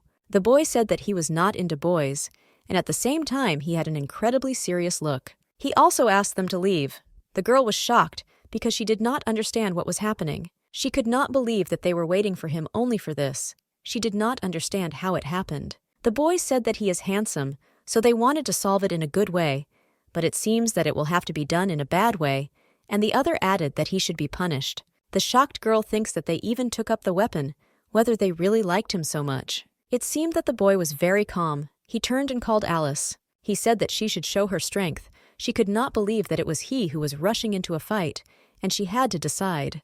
The guy leaned over and whispered that she was going to stand and watch them beat her boyfriend. The girl asked him if he was serious. Leaning closer to the girl, he said that he is not one of those who lie. Alice could not believe that he really wanted to meet her, considering what happened between them in the room. It should not exclude such a possibility. She looked at the boy and agreed, but added that he had to promise her something. She said that there should be no touching. He asked her if she was serious, and she answered that to begin with she would like so. He agreed with her. Alice said no holding hands. Then the boy was confused and asked what she meant by love, but the girl only shouted at him to promise. In her mind, these words were funny, but she could not say that she was the emperor's concubine. The boy had no choice. He exhaled and said that if she says so, it will be so. Suddenly, their sweet conversation was interrupted by an angry guy who asked what they were whispering about. He asked her if she could not tolerate even the slightest touch. The girl summoned her mighty, majestic sword, and she was ready to show them what she was capable of, and answered the boy that she had reasons for this. Alice defeated the boys and received the pants and whip of an experienced adventurer, and also received the underwear and candles of an experienced adventurer. Holding her trophies in her hands, the girl could not believe that they really had it with them. Throwing all these rags on the ground, she started shouting what was happening here and asked why they were wearing thongs. Pouring holy water on her sword, she says that it has been defiled and needs to be cleaned. X-Guy asked if she has any effect. The girl said that, to be honest, it has no more effect on her than water, but if she doesn't do it, she will feel terrible. Suddenly, the girl saw a message that her endurance was reduced due to hunger. She said that it would not go anywhere. She thinks that she needs to eat to restore her stamina.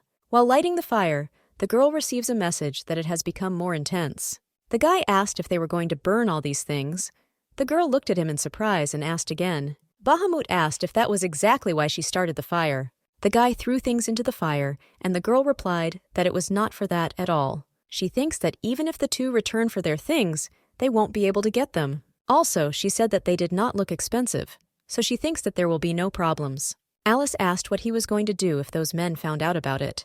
But the boy replied as if nothing had happened, that he had her. The girl asked what if she doesn't enter the VR, but Bahamut replied that she won't go anywhere. Alice said that it was true, but added that she did not advise him to make enemies while she was not online. She also said that besides, she started the fire not to burn things, but to regain stamina. The guy said that he also got this message, by the way. He said that this means that hunger reduces endurance, but asked how fire should restore it. The girl said that he needs to choose the right food from his inventory. She continued that it should be roasted over a fire and eaten, saying that it should help. Alice asked if he had any supplies of food for beginners. He replied that it was nutritious bread. The girl said that he should try to fry it. The boy brought his toasted bread to his mouth and took a small bite. The guy's face seemed to turn green, because he didn't like it at all. He threw the bread into the fire and told the girl that it didn't taste just terrible.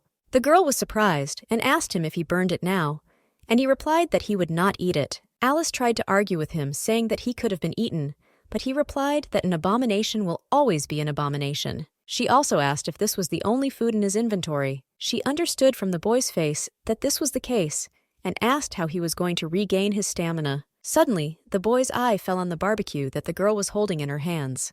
He decided to ask if it was tasty. The girl replied that she didn't and added that she only recently received it. Bahamut said that in that case, she could not give him to him.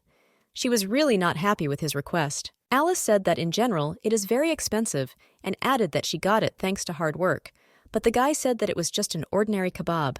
The girl said that she is not going to share it with anyone. The guy looked at her with a sly smile and asked if he was anyone, and he added, asking if they really don't meet. The girl replied that of course it was, but mentally she could not understand how he could demand her kebab with such a calm expression on his face. Bahamut said that he thought this was one of the advantages of being friends with a high-level player, and added that it could help him level up faster as well as become closer. Alice asked where it was written, and the boy answered that it was written in the Diva's Beginner's Guide. She tried to ask when he had time, but the boy interrupted her and said that she herself ordered him to read the guide for beginners. He continued that this is why he went to the library while his character was being restored. The girl thought it was very strange, because she did not think that he would listen to her advice. Looking at him, she thought that he was much more open than she thought before. She thinks that it is worth sharing with him after all. After giving him food, the guy thanked her, and she replied that she had more, and she also started eating kebab sitting next to him, receiving a message that she ate a well-cooked kebab and her endurance increased. The girl asked what he had done, and Bahamut replied that he had eaten his fill from one piece and his stamina had also recovered. Alice said that it was immediately obvious that he was a noob. The boy said that, by the way, he also saw this word in the book and asked what it meant. The girl explained that it means a beginner, and he replied that he has such a low level that he gets full from one piece of shish kebab. The girl replied that it was so. He asked that if he raised it, he would have more stamina. The girl replied that this is how food affects his characteristics, and added that he gets more from medicinal herbs and meat. He asked her again. She answered that this is so. The percentage increase depends on the type of meat and the quality of the herbs. The boy asked if this meant that he had to eat kebab because of force, but Alice said no and added that he should eat according to his level. She added that she would show him how to quickly raise his level. Bahamut got a message saying that Alice had invited him to join the group, and there was a question whether to accept the invitation. Alice explained that the button means consent and ordered to press it, and added that the no button is a refusal. He received a message that she did not share the task. He asked if she did not want to do it, and added that he accepted the invitation. The girl said that she did not divide the tasks because he has too little level to perform them. The girl began to sit and watch the task that the boy completed. She asked him if he had already killed 2 monsters. He replied that when he had almost overcome the 3rd monster, the Lord of the Slumbering Forest appeared, and he asked if it would be better for them to complete this task. Alice asked if he likes to play slowly, but the boy said no. He said that he wants to get something, so he needs to raise his level as soon as possible. The girl asked him in surprise. The boy began to tell that apparently in this game, he can meet a warlike guardian who existed in the time of ancient divers and receive a divine item from him. Hearing this, the girl could not believe that he was talking about a masterpiece. To put it simply, it is a legendary object. She turned to him and said that he was a noob.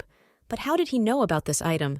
But the boy replied that he only started playing because of it. Alice asked if this meant that he knew about the existence of the masterpiece from the very beginning and therefore came into the game. The guy answered yes, while the girl was wondering who he was. The more time you spend in the game, the more you learn about its special items and skills. Among them, there are items of divine class, masterpieces. This really surprised her, because only high-level players know about them. She did not understand how he could find out about it. Suddenly they were interrupted by unexpected guests, whom they were not at all happy about. They turned out to be the same 2 guys who had been following them from the hotel. They turned to the couple and said that they had finally found them. They added that they were very sorry to disturb their romantic atmosphere, but they went after their things. Looking at them, the girl was surprised and wondered whether they had brought friends, and whether they really needed trousers, a whip, underwear, and candles. Alice turned to them and said that she burned all their things. The boys were very surprised and said that they were very valuable. But the girl told them that they were interfering with their conversation and asked if they could get away from here. This not only angered the company of boys, which was ready to start a new fight. The guys got so angry that they told the impudent girl that they would kill her. She didn't answer, but mentally asked them if they at least knew who they contacted. The next second, the girl summoned powerful and strong wind magic. They began to run away because they did not expect this and even asked what was happening. The girl threw a spell at them. It was the same airstrike spell, and suddenly all the uninvited guests rose into the air. She got their clothes again and said that in order to overcome her, they would need to spend about 100 of their friends. The girl added that in order to defeat her, they need to call Namud, while the boy was already burning their things. She mentally asks him if he has seen what it is capable of, and later she tells him to take their money because he will need it to buy land. The girl said that now they will return to their conversation. She asked him if he came to the game to get a masterpiece. Bahamut did not dare to answer her, so he looked at her in silence. The fire ignited very strongly, and a message came that now the fire can burn all night. Bahamut replied that yes, he wants to get the masterpiece in order to take it with him into the real world. The girl thinks that there are rumors that some objects can be transferred to the real world, but taking a masterpiece is not too much. First of all, it is worth saying that several masterpieces can exist at the same time. If a person can get at least one, then he will get the power with the help of which even his own country can exist. The only one who is able to get a masterpiece is Nemud. People say that for this, you have to perform a terrible task. She does not understand why some newbie needed a masterpiece. Looking at him, the girl thinks that he is not as simple as it seems, and no one but Nemud would have declared this goal so confidently. Alice decided to ask what masterpiece he needed. The guy said that it was Western divers. Bahamut said that is why the sword of the target, the spear of Adol, the blade of the white tiger, and added that you can also use the seal of death.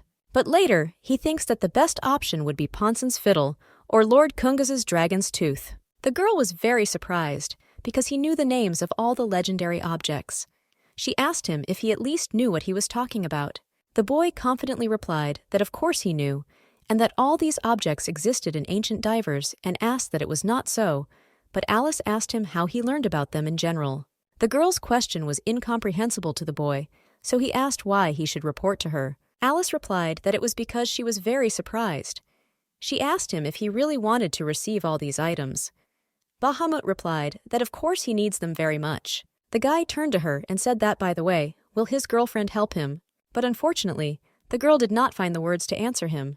The girl thinks that she would be no less shocked to hear this from a person who has reached the maximum level in all areas, but now some noob is telling her about it. She did not understand why he behaves as if she is obliged to help him in this. She thinks that he is really unique. Alice replied that she needed to put her thoughts in order. The guy asked if it was impossible even at her level. Bahamut asked if they were in some abandoned dungeon. She asked what he was talking about and said that she has the maximum level, and besides, she can enter any dungeon she wants. The guy asked what the problem was then. She answered that even if they somehow reach the maximum level, they will only be able to act in his footsteps. She turned to him and said that he was talking about it as if it were some trifle, and the boy asked if it was true. Alice, who did not believe what she heard, decided to ask just in case if he was not serious, but the boy replied that everything was exactly the opposite. Bahamut said that in addition, if she helps him get a masterpiece, he is ready to become this Nemud. The girl asked if he needed her help, and the guy answered that he did. He said that this is why they need to raise his level as soon as possible, but the girl said no. She understood how difficult and almost unreal it was, so she offered him to give up. She explained that it took her about 10 years to reach the maximum level, and yet she is still far from Nemud, not to mention that they don't have any useful leads. She considers herself a fool because she wanted to find a boyfriend in VR, and all because of not listening to Anus's attacks. She didn't understand how anyone could come up with such a crazy prank to help a newbie rise to the maximum level. The girl believes that she wanted love for a long time, but she cannot forget about her position because betrayal of virtual reality is considered betrayal. If they are caught, then everything will come to an end. The girl apologized for saying this so suddenly and added that despite this, they should part ways, explaining that it would be better for both of them. The guy was surprised and asked what she meant because they just started dating today. Alice explained that she likes handsome men, but she can't stand those who scatter words. And she added that, besides, it's hard for her to even imagine how long such pumping would take, and continued that she didn't want to spend her time in VR. The guy asked what was wrong with that. Give it away for anything. She was not going to give the masterpiece to him. With the masterpiece, she will not have to live under the castle in the imperial palace. She will be able to make her country independent, and make the emperor pay for all the time she spent sitting in the estate. In other words, she will be able to make him feel on his skin what she felt during all 7 years of being unable to even think about the future. She thinks that she can even lock the emperor in his palace so that he suffers. But suddenly, the girl looked at the boy and noticed that he was very quiet. The girl said that she would not help him, but asked for permission to at least keep the money. She continued that if he wants to get a masterpiece, he will have to do it alone. She said that first he needs to buy equipment in order to raise his level. But touching the boy's shoulder, she said that she did not know how long it would take him to become like Nemud. After opening the menu, the girl wanted to leave the group she had created. Seeing this, the boy was very surprised. But before he could do anything, the girl disbanded the group. Waving the boy's hand, the girl wished him luck on his journey. But the boy ordered her to stand and said that he would not let her go. Alice did not understand why he suddenly behaved like that. She asked why and added that she was his slave after all. Bahamut said that this is his order and she will help him. These words of the guy caused the girl incredible indignation. Because she did not understand why this was a miracle, she should help him.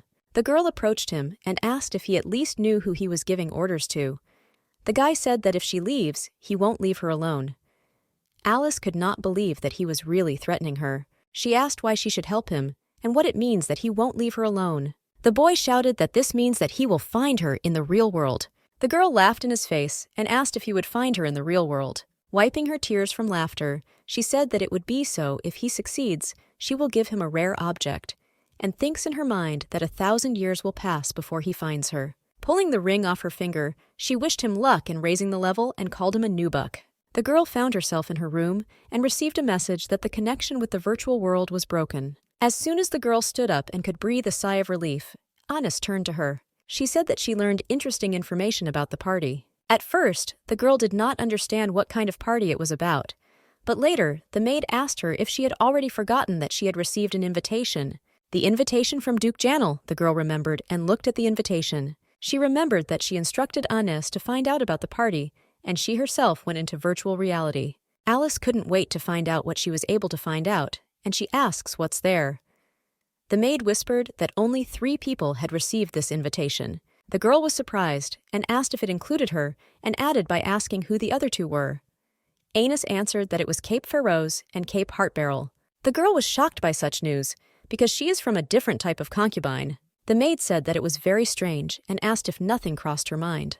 But Alice looked very upset. She was so gloomy. The maid, seeing the girl's face, immediately suspected something and said that she knew something, and they just laughed. Alice thinks that she wouldn't want to tell Anus about it, but she is her maid after all. She wonders if everything will be okay. The girl told Anus about her unexpected meeting during a walk to the library.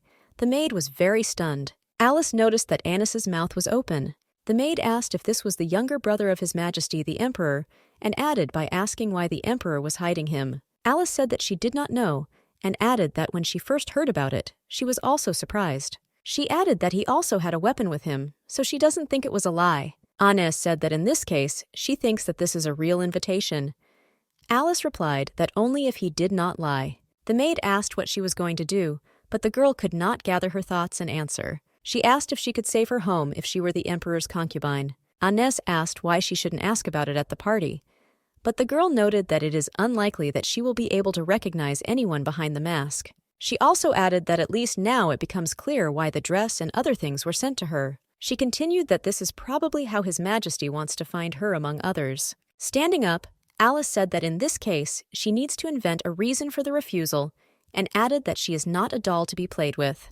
The maid said that His Majesty said that he would send a letter with a request to the Emperor, and asked if she could refuse in such a situation. There was silence in the room, the girl guessed disappointedly. She did not know what to do next. She could not believe that everything really turned out in such a way that she had no choice. She said that she was very annoyed by these Bahamuts. The maid began to whisper, asking what if someone heard her, and added that one should not say His Majesty's name so lightly. She continued that it doesn't matter that there is no one here except her. The girl thinks that she needs to get a masterpiece as soon as possible. In such a case, she would be able to sigh from the universities of the imperial family, and she thought that before Bahamut, she immediately remembered the noob who pointed to her. Throwing her head back, the girl thinks that this one, that one, they all annoy her equally. The maid said that she must be very tired, and suggested that she rest in virtual reality. Seeing that the girl was not responding, she began to ask her to rest even harder, but the girl just looked at her in silence. There was no emotion on her face. The maid sat down and asked her again, but this time adding that she would not say a word to her, and added that she could play as much as she wanted. She also said that she would prepare milk, fruit, and apple pie for her as a night snack. This made the girl smile, and the maid asked if perhaps she wanted a cream pie. Standing up, the girl thought that if Anus is asking, then it's fine. The maid said that she would not let her down. Alice thinks that she should hunt monsters in VR and maybe she will feel better. As soon as the girl entered, she heard that someone turned to her saying that she had come after all. She saw Bahamut, who said that he did not expect her so early. He asked the girl if she had changed her mind, and she replied that she had just come to see him. Looking at him, she remembered that he looked like he was doing a task for a starving child. She turned to him and said that if he wants to raise the level as soon as possible, then he should stop taking these boring tasks and start hunting monsters, adding that it will be more effective that way. The boy asked what to do with a starving child. The girl said that he would be given just one loaf of bread for her and asked if he needed it. She explained that during this time he could gain a lot of experience points. The guy said that she is starving. The girl thinks that he is really a real noob. She thinks they are in VR and he takes it so seriously. The girl said that this is an endless task, the guy asked her. Alice said that even the Emperor cannot solve the problems of poverty. She added that no matter how much bread he brings, he will always be hungry, and the reward for him is the same. Besides, he will never leave the settlement. The girl said that he could ask if it wasn't a cool task for newbies, but the girl wanted to remind him that it was a game and the NPC would never starve. The girl waved her hand and told him to give his all. Leaving the boy, the girl went to the statue of the wind goddess Sylphidel. Touching it, a mysterious seal instantly appeared, and the statue began to glow. It was a transfer to a preserved place. The girl found herself in the Empire of Antral, a really beautiful and green place. The girl thinks that Antral is handsome even in virtual reality. Virtual Antral may not be real, but this is her homeland. She has lived here since childhood. Therefore, I was able to restore the capital and the castle in the game, but to be honest, the empire here is much richer than in reality. Returning, the girl asked if nothing had happened in her absence. NPC Knight turned to her saying that the princess has returned. Alice asked if the Dark Divers attacked the empire. He replied that Entral's task was number 135, the battle in the east of Entral. The girl was looking at the task in which it was said that they need her help, because the demons have not yet reached the walls of the capital, but the soldiers are badly wounded and they need the help of the princess. The girl accepted this task and also saw a message from Bahamut asking where she'd disappeared to. But the girl did not answer him and even blocked him. She thinks that Divars is a big world, and the gap between the levels is very big, and it is unlikely that they will meet again.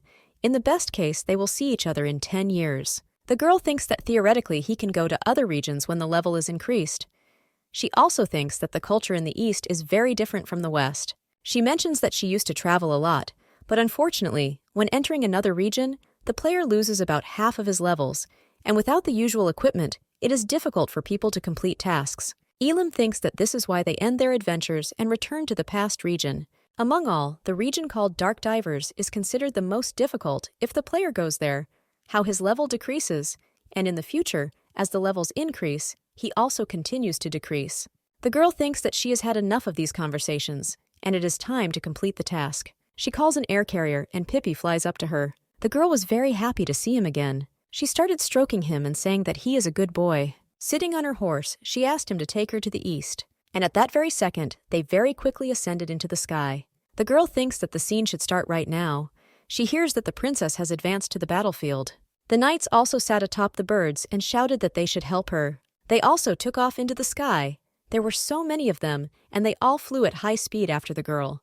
The inhabitants of the city looked at the sky with admiration as they watched the princess and her army defend the empire. The girl thinks that no matter how many times she sees this scene, she will never get bored of it. The soldiers follow their princess, and the subjects look to the sky with hope. She thinks that for the sake of this scene, she is ready to perform endless tasks as much as she wants. The girl received a message asking if she wants to do a related task. She started entering task descriptions. The girl really liked that she herself sets up the task. Passing beyond the walls of the city is much more important than increasing experience, because to visit a city that has a lord, you need to have a pass. With a pass, you can relax in the city, as well as make trade conditions. You can buy a pass for 1 day at the city gate. Its price is determined by the level of development of the city. She thinks that this is a very important item. It really is and is necessary to enjoy virtual reality to the fullest. It is also a very useful item even for her, the mistress of the city. Trade in items in the city is one of the most important sources of income. In addition, you can enlist the help of other players. Antral has very rich territories where you can mine all kinds of resources, and there are also many missions with good rewards, both in terms of experience and loot. That is why she thinks that she should know the price of these tickets. She understands that she is giving out tickets for her own benefit, but is there really a person who would not want to get a pass to the city for a whole week? She thinks that if the attacks of the monsters are successfully repelled, then fireworks will rise into the sky, and the name of the city will be displayed for all divers to see. If people look at these fireworks, its recognition will increase. Of course, by handing out tickets, she loses part of her income, but it gives her charisma experience points. But the girl thinks that the higher her charisma, the more NPC will serve her. A message appeared in front of the girl, asking if she agreed to send the task. She asked if it wasn't obvious, and they agreed. The people standing below began to shout, congratulating the princess. The girl began to receive a lot of messages that the players accepted her task. She was surprised that everything was happening so quickly. She thinks that now each of them has moved to the east, and the transporters of adventurers are also appearing in the sky. But she thinks that no matter how hard they try, everything is in vain, and they cannot bypass the princess in any way. If they try to do this, they will get a message that it is impossible to move forward. In addition, she is surrounded by NPC, so no one will be able to approach her. In other words, first she and her army will go into battle, and then other players. She giggled and thought it was very nice. She didn't do anything in particular, but she made a whole bunch of players work. In the end, she thinks that being the owner of the city is simply wonderful. Very soon, players will start attacking monsters. The number of monsters also adjusts to the number of players. The girl thinks that it looks like it will be a very large-scale battle and said that they will arrive soon. Turning around, the girl saw that there were much more of them than she thought. She summoned her staff and thought that she would deliver the first blow in the air. Also, she thinks that she needs to hit properly so that the NPC players can enter the battle. Having swept away the drought, the girl causes a huge and incredibly powerful tornado. He instantly destroys all the monsters on his way, sparing no one. But suddenly the girl saw something strange. She wondered what kind of black liquid it was. She wondered if someone had used magic on her tornado. Alice thinks that no one has been hurt yet, but it is dangerous to approach the tornado now, so she orders everyone to stand. Since she ordered the NPC to stop, the players won't be able to get close to the tornado either. At such moments, the members of the group use spells to increase the effect of the attack, but if she delays, they will touch her as well. That is why she thinks that it is necessary to look carefully. While her tornado was absorbed by the black liquid, a flame rose up inside it from the lower part of the monsters. She thinks that someone used her spell to gain experience points, but it greatly reduced the number of monsters, so she didn't mind. She thinks that the introduction is behind her, choosing a loudspeaker from her inventory. She got a message asking if she wanted to use speakerphone and confirmed. Everyone received the message that the head of the city of Antrel was speaking. Alice shouted in battle, and everyone rushed to destroy the monsters. A fierce fight awaited them. She thinks that everything is fine after her strong first strike. The main battle begins, and everything goes according to plan. Alice summons the mantle of the mayor of the city. The girl thinks that it would be very cool if she could use this mantle outside the city limits, but later says that it's okay, because she looks too cool to be angry about it. She understands that with the mantle on her shoulders, she can enjoy the task from the bottom of her heart. Using air magic, the girl began to destroy monsters one by one. Alice said that she called a lot of people. That's why there are so many monsters. Suddenly the girl saw that she was surrounded by monsters from all sides. There were really a lot of them. She stood up and said that they really want to take her number. Alice raised her staff. It glowed. It was clear that now she would summon incredibly strong magic. Indeed, the girl was able to destroy a bunch of monsters with one blow. She thinks that to begin with it is necessary to deal with those above. Alice turned to Pippi and said that it was time for her to go. After the girl's words, Pippi began to descend so suddenly that it seemed that they would now fall to the ground. The girl canceled the call of the air carrier and ended up alone in the air. Suddenly, the girl called a ground carrier and avoided falling. Holding her sword, she said that it was now the turn of the monsters on the ground. She turned to Pippi and said that it was time for them to go forward. Alice thinks that you can't use air magic all the time, because in the end, it is visible to the human eye.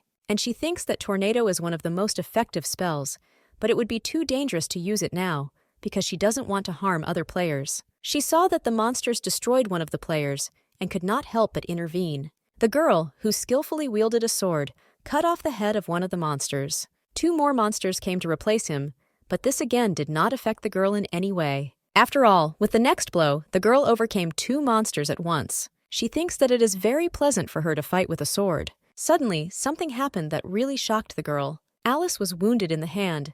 Someone fired an arrow at her. She could not believe that she had allowed herself to be hurt.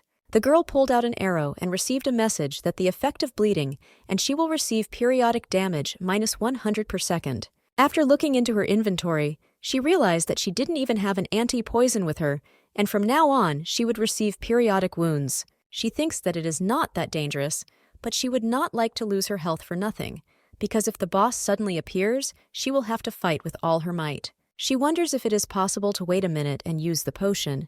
It can instantly restore part of the health. To use it again, you will have to wait a while, so it is important to catch the right timing. She thinks she really doesn't want to use the potion, but she will use it when the debuff wears off. How suddenly, something began to heal her, and it healed her.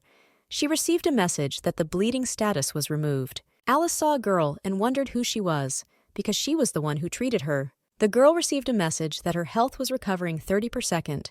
She saw a little girl in front of her. She thanked her for the healing, and the girl replied that no, she should be grateful. She thanked Alice for arranging this task. Suddenly, they were interrupted by a bunch of monsters moving in their direction. Alice thinks that 5 demons are not a problem for her, and she can easily deal with them, but she thinks that she needs to be more careful not to kill this girl.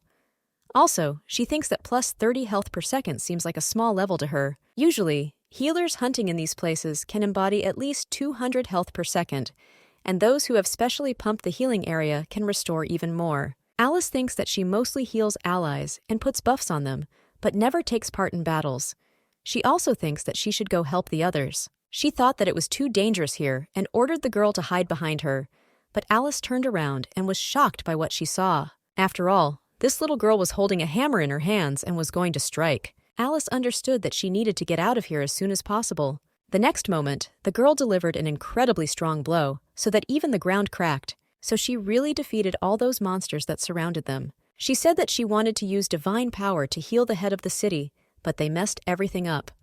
Fortunately, Alice survived and even thought that she was almost unharmed. At first glance, the cute girl went wild and shouted at the monsters to let them know their place. Sitting and watching what was happening, Alice really did not understand who she was and even questioned her last phrase. Looking at the monsters that the girl killed, Alice realized that if she could see their health, then she had already killed these monsters. She begins to study monsters: health level 75, dark attribute, medium size, animal type, experience 9,500, battle tactics direct attack. She realizes that a possible drop is dark diver's coins, a lizard skin, a lizard click, a piece of Oridicon ore. Alice understands that they do not have half their health.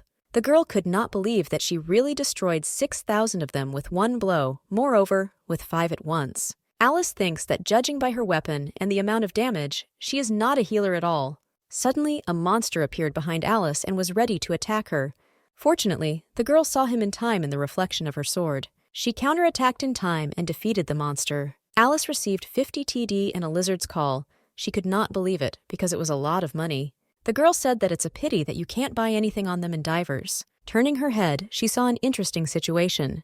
The same mysterious girl spanked monsters and said that their skin made excellent shoes. Alice caught herself thinking that she was right and that she was not a healer at all, but a warrior. But she didn't understand why she had to dress like that to fight monsters. At this time, the girl finished beating the monsters and ran to the princess, calling her. She said that she had killed all the monsters and asked if the princess had healed all her wounds.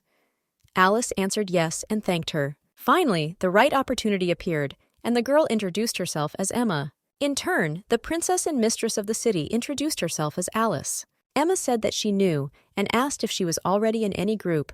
The girl answered that she was not yet. Grabbing the girl's hand, Emma asked if in that case she would like to join her. The girl received a message with an invitation to the group. She thinks that she is interested in what level she has, and the group will not interfere with her, so she decides to accept the invitation. Alice saw the correspondence in the group. Tsertsin turned to congratulate the new member of the group. Everyone started praising her. Emma said that she invited her. Nanayu turned to the queen and said that she was incredible and added, congratulating the head of the city. The girl was surprised by the fact that they call her a queen and also greeted those present. Alice thinks she sees their location on the map, and it looks like they've decided to split up. Considering the experience points, she can guess that even now they are fighting fiercely. The girl thinks that it would be good to deal with the task already. Alice turned to Emma and said that she would go ahead and added that they would see each other when they were done with the monsters. She answered her well. The girl destroyed the monsters one by one, and it seemed that none of them could resist her. She thinks that they are really strong, but thanks to this she was able to gain a lot of experience. She sees the message that Tsertsin turned to Nanani and said that the buff has ended and he still needs to be healed. She asked where his health had gone. He replied that he had been shot dead. The girl saw that he looked like he was in trouble, and judging by their conversation, Nanayu was a healer. Alice thinks that in this case there is nothing to worry about. Emma sent a message about what will happen now. It's not for nothing that she is a healer. This really stunned the girl because she already found out that Emma is a warrior and not a healer. Alice could not believe it, and Sirkin agreed with her, calling her a queen, and asked what was wrong with Nanae's treatment. Emma replied that she was closer and ordered Nanae to help Changnya. Nanayu agreed. Tsertsin said that he would not last long. Emma replied that she was already on her way, but she also needed to swing. Alice saw that his health was recovering. She thinks that the same skill was used on him as on her before. She also said that only one healing skill can work at a time and asked if this treatment would be enough for him. Suddenly, Emma did not have time to come to him, and he died. Nanayu said that it's okay, and he will be resurrected in the garden of the hotel. Emma asked if at such and such a time, and added that he would be considered a pervert. Nanayu said that she reserved the VIP garden so that no one would see it. Chagnya said that now he was protecting the flower garden, not them, and added that she was telling him to be more careful. Emma replied that this is why they book hotels so often.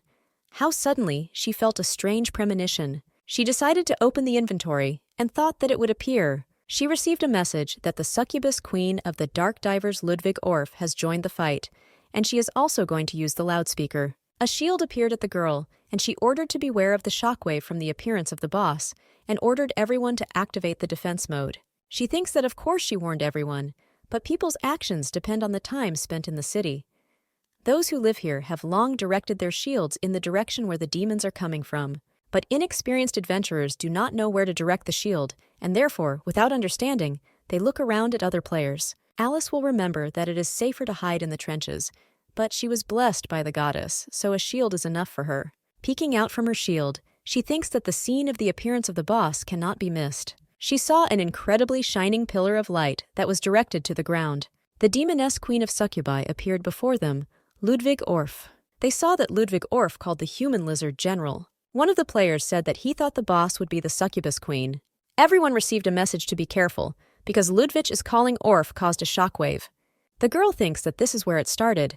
Really, the shockwave was incredibly strong, so the boss must not have been weak either. Finally, the girl dared to stick out of her shield to check if everything was over. But to the girl's surprise, she saw a monster of incredible size in front of her. Looking at the big monster, the girl said that no matter how many times she saw him, he still scared her. Suddenly, the girl received a message from the system, which said that many participants had died and asked if she wanted to allow the rest to appropriate the lost loot. The girl was surprised and thought that considering that high-level players had gathered here, rare items were most likely to be dropped from them. She also thinks that if she gives her permission, she can find something for herself, but most likely people will be dissatisfied. If people are busy collecting loot, they will not be able to concentrate on the boss, then the task will end in failure. She also thinks that in case of failure, all her efforts for the development of the city will go to waste. It is clear that she will be able to summon NPC warriors for money and with their help deal with the boss, but a waste of money like this has a detrimental effect on the city's rating. Moreover, in addition to this, a slaughter for items can begin. People will fight for the right to take this or that loot, and if the drop is rare, then there will be even more deaths. She understands that in such a situation, someone will survive and continue to look for other bodies. But the girl decides to refuse to collect loot because she has to think about her reputation. All of the players were incredibly disappointed by the choice of the head of the city, but they could not do anything about it. Suddenly, a big boss appeared on the battlefield, which looked like a crocodile and instills fear in the eyes of everyone who sees it. Alice looked at the number of their army and assessed their abilities. They had many rank-and-file fighters and bosses. A really fierce battle was waiting for everyone. Alice received a message. Chanya said that she had never fought this boss and asked what should be done. Alice, watering the sword with holy water, said that first you need to kill the succubus queen and then attack the boss. Nanayu, who was also a member of the group, asked her about the succubus queen. Alice explained that she can use mind control if their level is lower than the queen's, then they fall under her spell. Chagna asked what her approximate level was. The girl answered that the succubus is about level 80. Her servants use different types of attacks, and they have level 79. But the boss has already level 83, and he does not prefer close combat. His attribute is darkness. Nanaya asked if holy magic would work against him. Alice answered and ordered to enchant her weapon with holy magic and beat him until he died. Emma replied that her star time had come. Emma said that she will now apply buffs to everyone and asked everyone to approach the head of the city. The girl saw the members of the group live and was very surprised. Alice turned to them and said what it means. She is Chanya. The girl greeted her in return. She also turned to the boy and asked if he was Nanaya. It seemed strange to her because she thought that Chanya was a boy and Nanayu was a girl. She asked Chanya what attribute she specializes in. Chagna replied that she used the spell of the fire goddess Mother Hara and added that she was the one who used fire magic on her tornado. The girl continued by saying that Nanaya threw the oil there. Alice was surprised by such news. Nanayu said that she might think he's a host, but he's actually an alchemist who can only use healing. Alice asked in surprise, and he answered yes and added that in the past he was a healer. But with the queen's advice, he decided to become an alchemist. And all the buffs are applied by Emma. Meanwhile, Emma was already ready to start her mission, and holding the bottle in her hands, she giggled quietly. She called out an aspersio, a rare technique that imbues a character's weapon with elements of sanctity. Continuing to apply buffs, this time she shouted to Kiri Ellison. Alice thinks that her healing magic was stronger than hers, but buffs are something with something. She said that she put a protective blessing on everyone and added that now you can go. Meanwhile, a fierce battle continued on the battlefield. Skilled and experienced players gathered all their strength and tried to overcome the enemy. They saw in front of them an inexperienced player who fell under the mind control of the succubus queen. Chagna was very surprised because it turned out that it was not one player, but there were many more of them. She asked if mind control only works on those below 80 and asked if the game takes group level into account. Alice answered that no, the game takes into account the level of each person. Alice continued by explaining that if even one area is level 80, then the mind control will not work. Emma was full of hope and said that in that case, they had nothing to worry about. Looking at what is happening around, Alice thinks that a lot of people have fallen under mind control. It seems that many newcomers took part in this raid. At this rate, they will lose all the people. Alice pulled out the loudspeaker, and a message appeared saying the mayor of Entril was speaking. She turned to the players and said that players whose level is below 80 should retreat. She continued by saying that those who are level 80 or higher should focus on Succubus first. The players were really confused, but immediately found the goal they needed. Finally, a fierce battle with the succubi began, the players defeating the strange creatures one by one until they finally won. The players who fell under the succubus spell woke up. One of them said that he thought he was going to die. The other was happy that he could finally move of his own free will. Alice thinks that the mind control is gone, and Emma is very happy that it worked. But it was not the end at all, because they were waiting for a battle with the boss, who just started roaring very loudly. Emma shouted that they were attacking, fending off a crowd of monsters. Suddenly, to Emma's surprise, she caught herself with a very strange thought, because she had already killed so many monsters. But for some reason these seemed much stronger to her.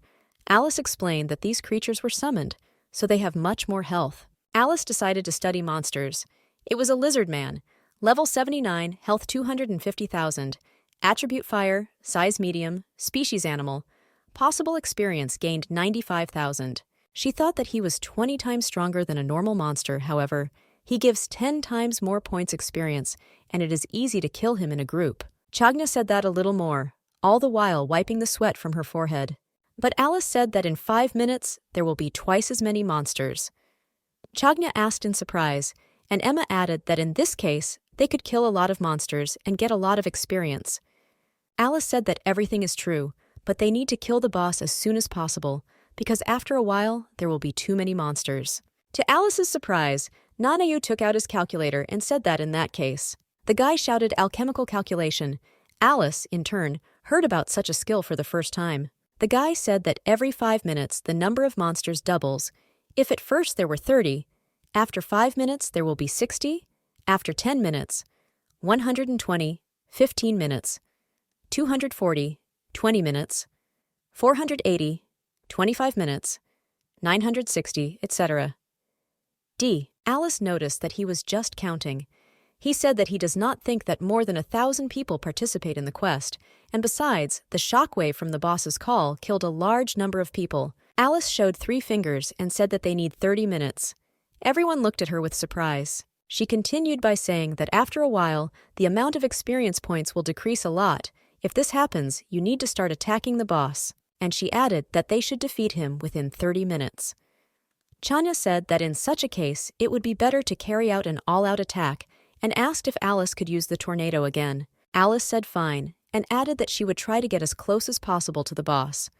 Chagna said she was counting on her when Alice summoned her carrier. Alice approached the boss and ordered Pippa to run under him. Emma shouted that there are monsters ahead. Alice replied that she would take care of them and ordered to go without her. Alice began to use the spell. The name of this spell was Vacuum.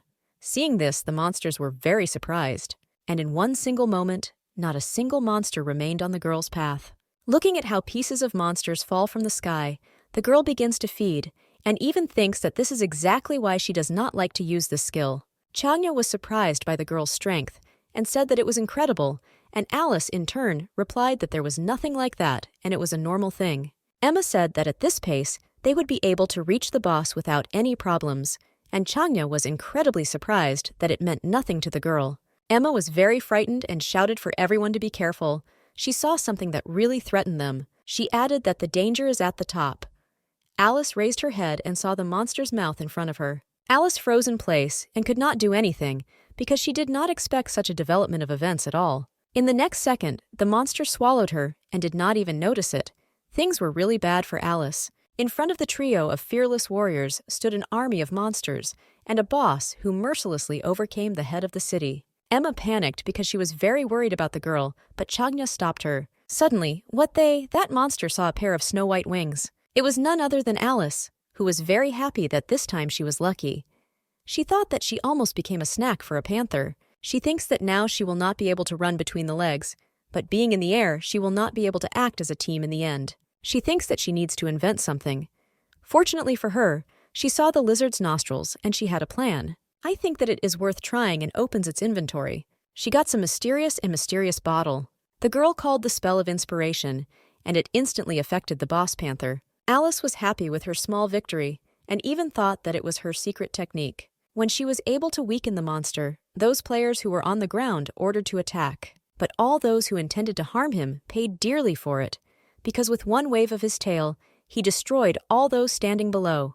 But Alice, who looked at all this from above, thinks that they are in bad business. Therefore, she decides to intervene and starts using wind magic again. In the next moment, an incredibly powerful and majestic bow appeared in the girl's hands. Alice called it an airstrike.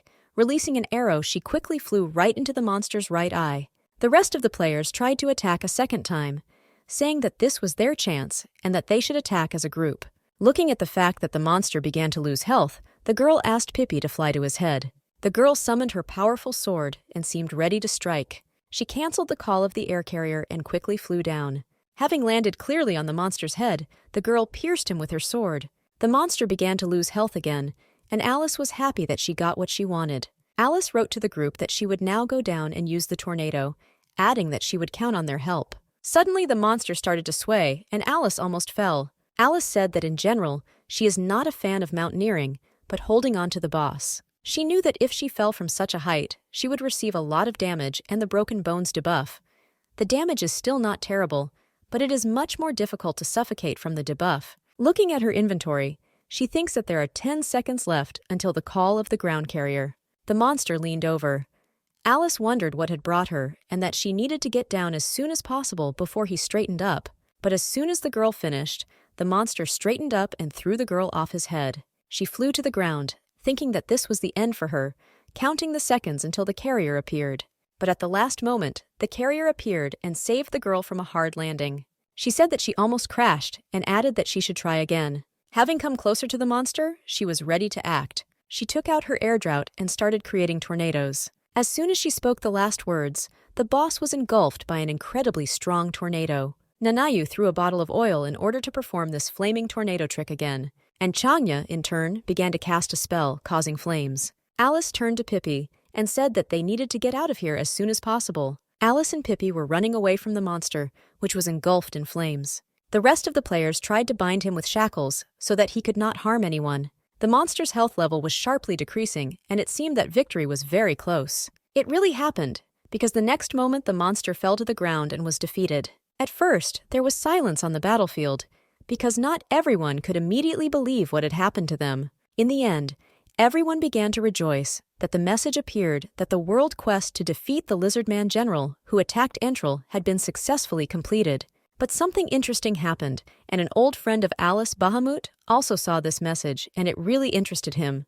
Bahamut decided to write a message to Alice asking where she is now. He was very worried that the girl did not answer him for a long time, so he sent the following message where he ordered her to answer. To the boy's surprise, he received a message that this player restricted access and it was not possible to send a message. He began to get angry and think that he should have expressed himself differently, and he thinks that this woman cannot be so strong. He thinks that it is only a matter of finding someone stronger and said that it is necessary to end it already. He continued to complete assignments, but his lessons began to slip easily. He received a message that during the harvest he cut his hand. He was very surprised. The next message was that he is bleeding for 5 minutes, losing 3 units of health once for 5 seconds, and he thinks that he needs to do so much, and he can't even mow normally. He thought that he would still need outside help, but he had no idea how to find it. Suddenly, he saw the same message about Alice's world quest. Meanwhile, Alice looked at the rewards she received for successfully completing the quest. She was more than glad that she received so many awards. She received a message that Pippi's ground carrier level was increased. Alice said that finally Pippa's level has increased. She saw a message that the whole world was congratulating Alice for defeating the demons. Glory to Entril spread everywhere, and the rank of the city increased. The reserves of Ogdelium stardust in the territory of the city increased. She was very happy, and thought that using Ogdelium when pumping armor increases the success rate. Ogdelium belongs to the resources characteristic of the city, but it has a rather wide range of use for improving weapons. Alice thinks that this is very good luck, because mineral processing can only be done by city dwellers NPC, and the market value and tax is very high now. The girl thinks that it is a real blessing that the task turned out to be so profitable. She even thinks that this is why it is possible to arrange a party. Everyone received a message that Alice is holding a party to celebrate the victory. Participation in the celebration will increase the power of skills for 3 days. Looking down from her window, the girl realized that a lot of people had gathered. She said that this is not surprising, because participation in the event increases skills by about 10%, so it is unlikely that anyone would want to miss such a thing. She thinks that she is speaking about this too lightly, because there were cases when people who came from the earth reproached her for this. She thinks that this is a big holiday. She wonders if she will be able to record everything in numbers. It is obvious that on Earth the path anywhere will look like a segment of A and B, but virtual reality is still a little different.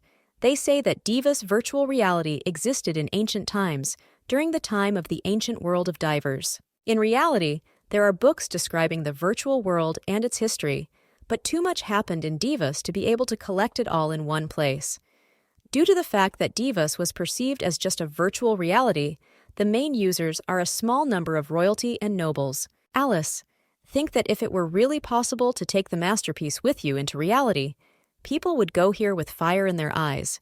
But so far, no one has been able to confirm this. She thinks that when she hears about a masterpiece, she always remembers that boy and says that he has a very pretty face. But suddenly she starts to stop herself saying that there is nothing there except the face and no manners either. But she thinks that he still followed her advice and read the book in the library because of that.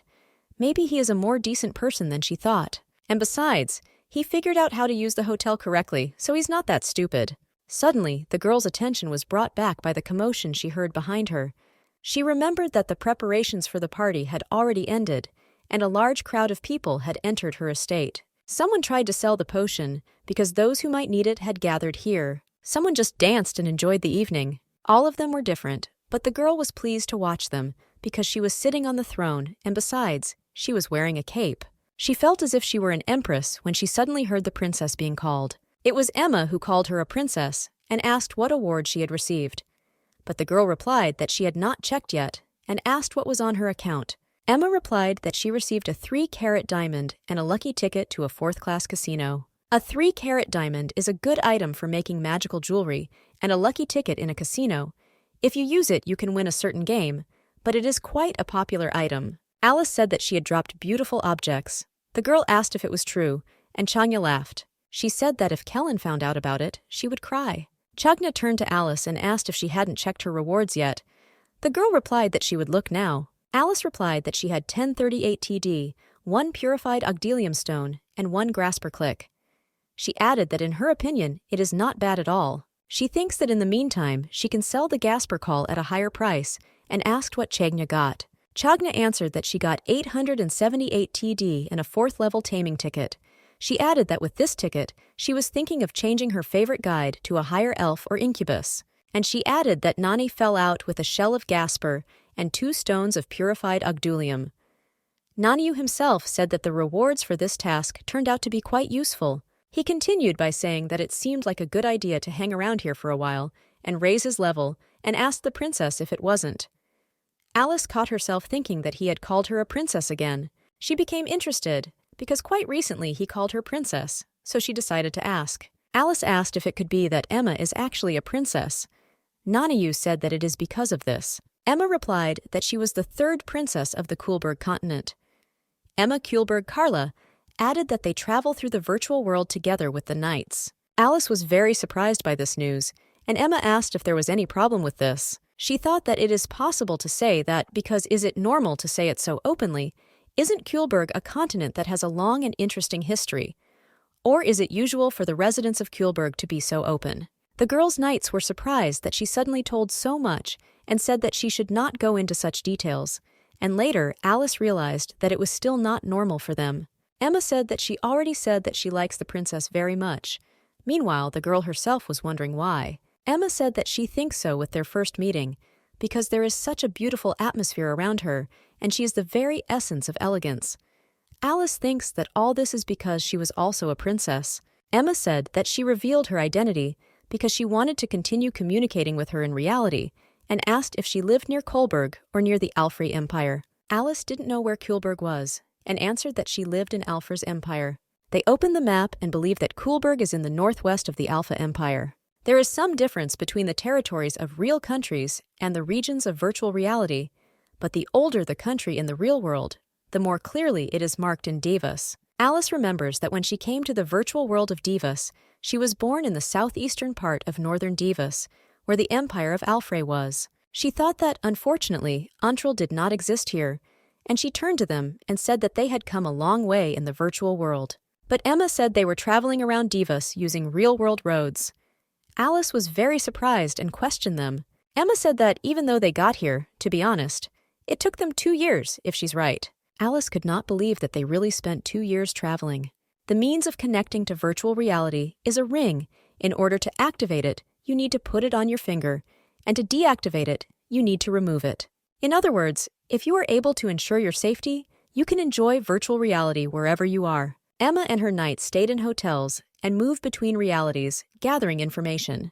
This girl's homeland is Kulberg, a country that has access to the Sea of Darkness, which is a transition to the Dark Divers. The sea got its name because it is pitch black. It is an area in which it is possible to get there if you are the owner of the highest levels. Here, the king and the reaper always come from the same bloodline. The first child becomes the king, and the second the reaper. The current unmarried king was her brother, and her older sister was a reaper. From this, it follows that the third Princess Emma became the first heir to the throne in the line. If you look at the order of succession, then they are somewhat similar to her. But she is the princess of a rather powerful country, and this is already a very significant difference between them. Alice thinks that usually in such a position, they try not to show strength and do not reveal themselves. Emma leaned over and asked the girl where exactly in Alfrey's empire she lived, and added that she would like to meet her in reality when she was passing by. Alice replied that the image of her life was a little different from the life of a clergyman before, but Emma interrupted her and asked if she was a saint. Alice answered that no, she is not a saint at all, waving her hands away. She said absolutely no and added that she cannot meet people freely. But smiling, she said that instead she enjoys being free in virtual reality. Everyone present was very shocked by what the girl said. They could not believe that it was true. There was silence in the room, because no one dared to say a word. Suddenly the girl saw that their reaction was different from what she expected. Emma apologized to her and said that she did not know that her body did not allow her to move freely, and replied that even if it was, they would not mind meeting at all. Alice could not understand what she was talking about, and Chanya decided to change the subject and said that there is very tasty alcohol here, and she added, saying that she is interested in what Kellen is doing now. Alice tried to answer that it was not so. She could not believe that they had mistaken her for the daughter of some aristocrat with physical disabilities. But she thinks that something tells her to leave everything as it is, and she thanks God that the topic of conversation has changed. But she thinks that something is bothering her. She seems to feel that she is a little out of sorts. During this time, several days have passed. The girl was in her estate.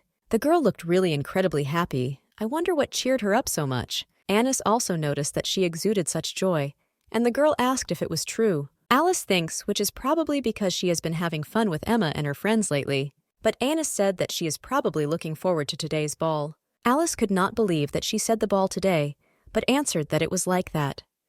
Annis said that if she takes advantage of the invitation to this evening, she will be able to meet that person. At first, she did not understand which person it was about, but later she remembered that it was the wind of Cruella Bahamut. After hearing about His Majesty Bahamut, she becomes curious about how Bahamut from virtual reality is doing there. She remembers that the last time they saw each other, he was mowing wheat to pass the task. She wondered if it was possible that he had gone to another settlement. She didn't know if his start in the reinforcement nearby could indicate that he was from the Alfrey Empire. She was interested in whether Bahamut was his surname or first name. The maid said that this time she was also looking forward to the ball. Alice was surprised by what Annis told her and decided to ask why. The maid replied that Alice could be excluded from the list of concubines, which means that there is a chance of receiving affection. And she added that if everything is like this, then they don't need to live so modestly anymore. Annis will ask if it is better than being here alone all the time and asked why so. And Alice thinks that Anus sees everything that way, but what is the benefit of becoming the wife of someone who is not officially recognized? Something told Alice that it would still be better to stay in the imperial harem. She answered the maid that if she went there, she would have to accept a courtship, and replied that she would not go to the ball. But Anus denied her, saying that this was a chance to leave the imperial estate. Of course, she wanted to leave the castle. But she has a way out, divas, to go into virtual reality and meet other people there. Anus asked if suddenly it was really His Majesty, and added that this was her chance.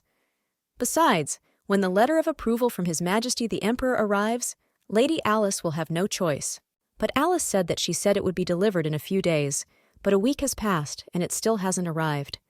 This may mean that the permission was not withheld when suddenly they were interrupted by a commotion. Anus said that someone had come and decided to go check. She told the girl that she would be back soon. Anus looked so surprised and held a mysterious letter in her hands. Alice asked what happened. Anus said that she was ordered to convey that a carriage would be provided before departure and something else. Alice asked what other carriage, why not just refuse, holding the letter in her hands. She looked at the letter and could not believe it. It was a letter sealed with a seal, and a winged unicorn was a symbol of the imperial castle. There was silence at the picnic. No one knew how to react and what to say. Alice remembered that it should be a message about a change of husband. But in the letter, she saw that they were definitely waiting for her at the ball in the Duchy of Janil. And she saw that this letter was signed by none other than Estudante Bahamut. She was very surprised. And the fact that the Emperor's letter was sent directly to her means that Duke Winter's request was indeed heard by His Majesty. Anus asked what it was talking about. Alice replied that it was a letter from His Majesty, saying that she should attend the ball. Anus asked if they should report this to Her Majesty Schnerl. Alice asked what to say, that she would become the concubine of an unknown duke, that she was given as if it were unnecessary speech by order of His Majesty the Emperor. She said that even if he is the official heir to the imperial throne, her sister longed to be their heir with the Emperor, and she added that this kind of denunciation will only hurt her sister's pride. But Anus said that if a child is born, everything will immediately become clear, and Her Majesty ordered her to report on everything. Alice was disappointed. Anus said that she would not dare to lie to her. She thinks that in any case, if she doesn't go out with the Emperor, she should try to seduce the Duke, but she didn't know if she could use his influence to protect Antril. Alice said that in that case, she would have to use any means to seduce the Duke, and Anus asked how she was going to turn it around. But the girl was very worried about the question of whether this prince has influence and power. Alice said that as long as he liked her, he was acting for the good of Antril, and she asked him not to say anything until the moment when there would be no more hiding. The maid asked if she was sure she wanted to do it. The maid said Mistress Pharaohs and Mistress Heartbarrel would be there too, and Alice said that if she remembers, they are both favorites of the Emperor. And this meant that bypassing dozens of concubines who represent many different forces of influence, it is practically impossible to remove the Emperor to one's own, unless you are a person with the power of the level of His Majesty himself. Dealing with two people is also not difficult if you set yourself a goal you can kill. She wonders if it would be in the national interest to remove these two so that the Duke becomes hers alone. Not only the impudent behavior, but also the sending of the invitation. It seems to her that he still has some influence, even though he is an ordinary prince. But she remembered that if he can walk around like that, does it mean that he is hiding his status? But she didn't understand why. Perhaps this is a state secret. She believes that she does not have enough information. She wondered if she would be able to understand something if she went to the ball. She thinks that if he had enough power and weight in politics, he would be able to be useful to the people of Entrela. But she is visited by the thought, what if he really was not recognized? Anus asked why she thought about it so much, and the girl answered that it was nothing special. She thinks that she never thought that the day would come when she would think about it. She was very depressed by the fact that the life she had put on the back burner was coming to the fore. She thinks that it was so cool to enjoy the world of divas, forgetting about the real reality. She ordered the maid to return and said that they needed to get ready for the ball. The maid agreed with her, and she thinks that if she does not bypass him, then she must make the Duke fall before her beauty. And she understood that for this she must show him her incredible figure. Finally, the last preparations of the girl for an incredibly important ball were finished. The maid standing behind her said that she did not believe her. Alice asked what she was about, and Anus answered that she was incredible, and she would outshine even the most beautiful women. Anus said that in such a case, when she appeared before the Duke's gaze, he would not dare to look at the others. The girl remained silent and did not answer her. The maid offered her to try on the dress and added that she would then tighten the corset so that she could breathe. The maid said that it was a ball, so she would need to taste the food and talk to people, but the girl said no. She was very persistent and told her to tighten the corset as much as possible. The maid was surprised. Alice ordered her to lace the corset as tightly as possible from top to bottom. A corset is an item from the wardrobe that is worn to make the figure seem much more beautiful. To be honest, she is not sure whether it can add charm to the image, but it is incredibly popular among ladies. Alice said that today it was a common necessity, and the maid looked at her in surprise and asked how much determination she had. Annis asked if in such a case it is possible that the hostess may not return today, and the girl replied that, who knows? The maid said that she understood her, and if Lady Alice decided to go to the end, then she would do everything possible for the sake of the future. The girl said that she was counting on her. Alice mentally apologizes to Annis and says that she will do everything necessary to avoid such a turn of events. The reasons for which she made such a choice are completely different. She thought that these clothes well emphasize all the charms of the figure, but it is not so easy to wear them. All noble people know that these clothes squeeze the body so tightly that it is impossible to breathe. Understanding all this is part of the life of an aristocrat, so as much as possible, she wants to demonstrate her incredible figure. And if something does not go according to plan, then she can pretend that she is sick because of the clothes. She thinks that everything will be fine if she just says that she wants to come back and rest a little. She thinks she can pretend she's dizzy. Alice thinks that in this way, she will make others think that she has anemia, and it will look. But she was interrupted by Annis, who looked at her with surprise. Annis asked the anemia, and added that she very carefully compares the menu for each day, and the girl replied that she misunderstood her. Also, she thinks that it is better to just rely on a corset. Alice asked if she could take a little longer, and Annis asked if she really wanted to. The girl asked to take more time.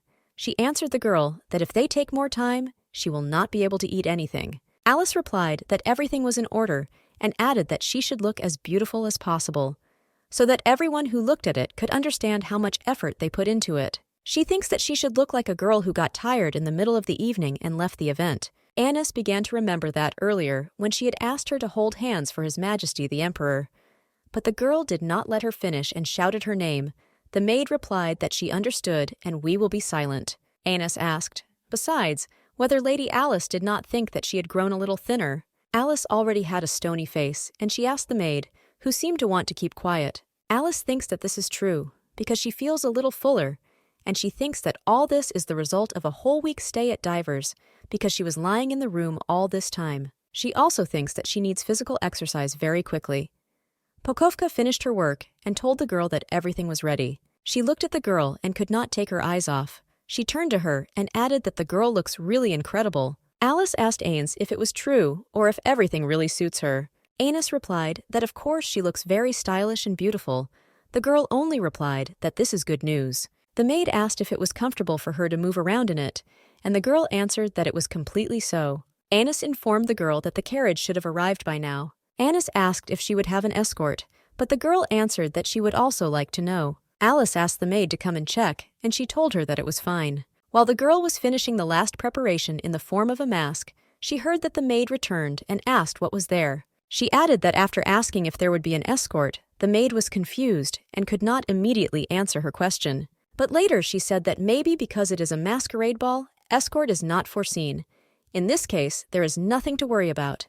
But there was something that she was not able to say. It really bothered her. While Alice was already going outside, the maid still called her. Anne said that the crew that arrived was drawn by 6 horses. Alice was very surprised and turned to the girl and asked what she said now. The maid repeated that there were 6 horses, but Alice said that maybe she was wrong, because everyone can be wrong.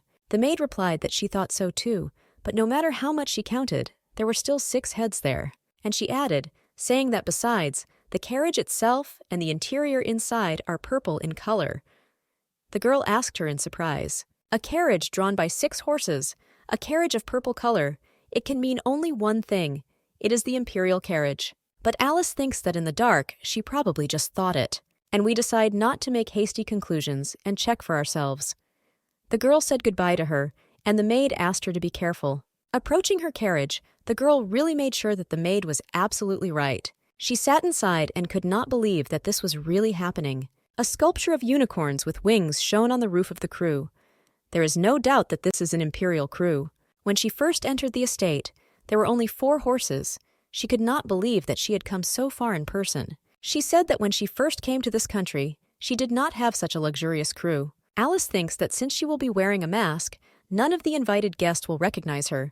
But the Duke, who gave her a dress after her, will find out that it is her. She thinks that after that he will approach her to say hello. Then there were dances according to her personal schedule, and then a kiss, and they go to a secluded place. But suddenly the girl interrupted herself and said that she would not do that for any reason. She thinks that she likes her partner or not. Since she was born a princess, she had no such choice, and even in virtual reality the same. It annoyed her incredibly. Suddenly, she became curious to what level that boy was able to reach. She thinks that she would help him to behave better. She remembers that he even made requests in a commanding tone. She remembered how this stupid guy said he would find her in the real world. It made her laugh a lot, because she knew it was unreal. She remembers the look on his face when he looked like he had no choice. Laughing, she said that it was easy to say, wasn't it? She thinks that it is absolutely impossible to find a concubine in a separate room of the imperial palace. People who do not work within the walls of the palace do not even suspect its existence. But something seemed strange to her. Pharaohs and Heartbarrel seemed to have received the favor of the emperor. She wondered if the emperor would so easily respond to the Duke's request. Even his sister would visit the outermost rooms, where not even 5 people could be found, and the emperor was the head of the entire empire and would not touch his concubines, whom he himself collected all over the world. Suddenly, an interesting thought came to the girl's mind. Does he really have problems with the functions of the body, and that is why he so easily gives his concubines to the Duke? She thought that if there is, then perhaps the Duke's choice is the best option. In the meantime, she arrived at the estate where the party was taking place. A bunch of guests gathered inside, and everyone seemed to be having a good time. But there were 2 ladies standing in the corner, who were very attentively watching the people around them. Alice tries to calm herself down and says that children should not be born under any circumstances. Alice will remember that Duke Wind, no matter how hidden a figure he may be, the connection with him will still be useful, because in any case, he is part of the imperial family. Of course, it is unlikely, but if something happens to the emperor, he can become the heir to the throne. She tried to cling on as best as possible to take the maximum benefit from it.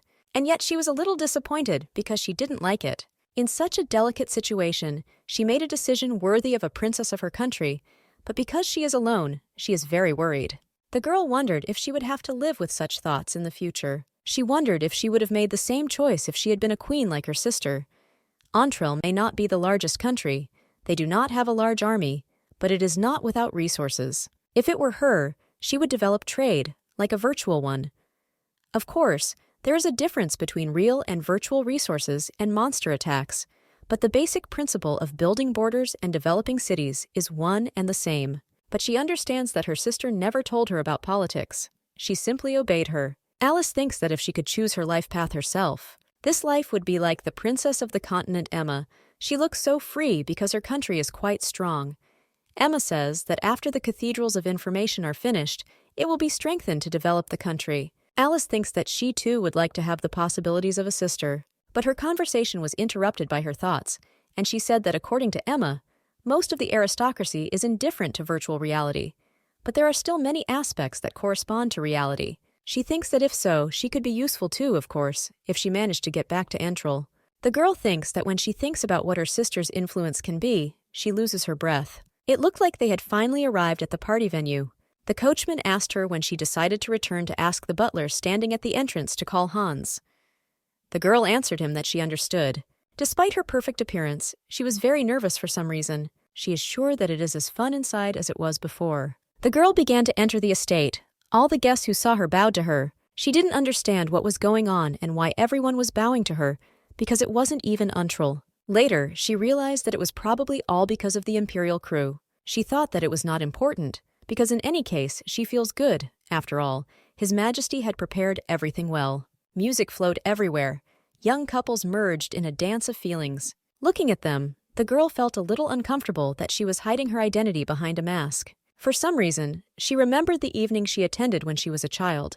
Then there was also such an atmosphere. This party was 7 years ago. She, together with peers from aristocratic families, Beatrice, Kaelin, Stuart, and others, had fun dancing and tasting all kinds of goodies. Sitting at the same table, they enjoyed pudding.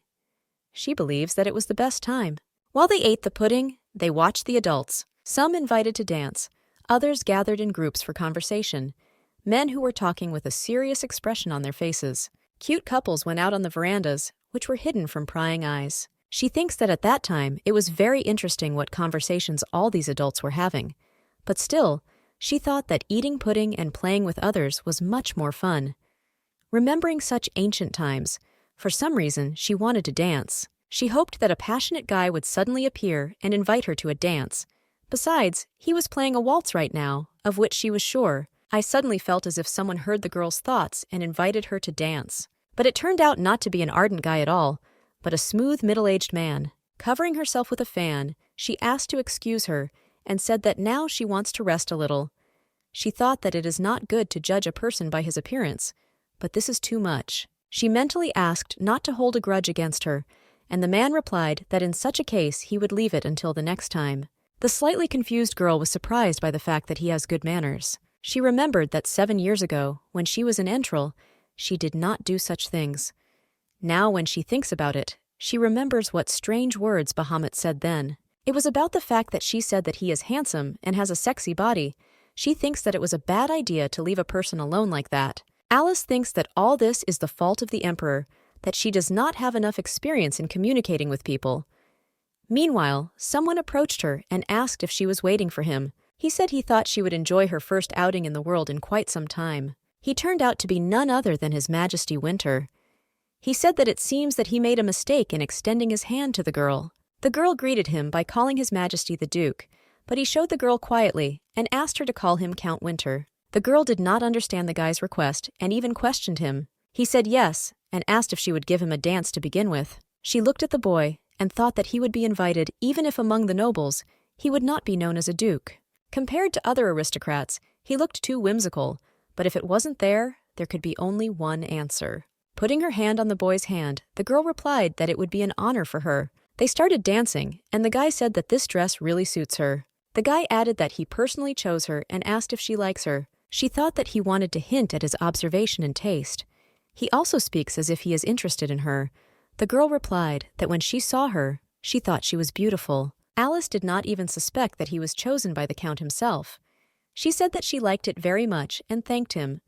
The guy asked if she really thinks so, and added that he chose a dress that fully matches his preferences. The guy said that he didn't expect her to like it so much, and the girl just laughed lightly. Looking at him, she immediately remembered their first meeting and thinks that he is not so bad when he is silent. How suddenly the girl stepped on the boy's foot. He immediately screamed in pain, and the girl apologized to him and said that she probably hadn't danced in such a long time. But of course it was done on purpose because he annoyed her. The guy replied that it was like that and said that since she came to Alfrey, this is her first time when she goes outside the castle like this. Alice said he was so kind. Winter said that compared to his brother and added that besides she arrived later than he thought. He said that in order for her to be able to see the opening of the evening, he sent a crew to her in advance. But the girl did not understand what he was talking about because she left as soon as the crew arrived. She answered him that she had not gone anywhere for a long time, so she needed time to prepare. The guy said that this is how it works and said that he understood her. He said that in such a case and continued ordering to follow him, pulling the girl by the hand. She did not have time to understand what was happening. She was very surprised by the boy's sudden step and wondered where they were going. They ended up on one of those verandas hidden from prying eyes. Holding a glass in her hands, the girl asked why they had come to the terrace. The guy approached her and asked if she was still asking.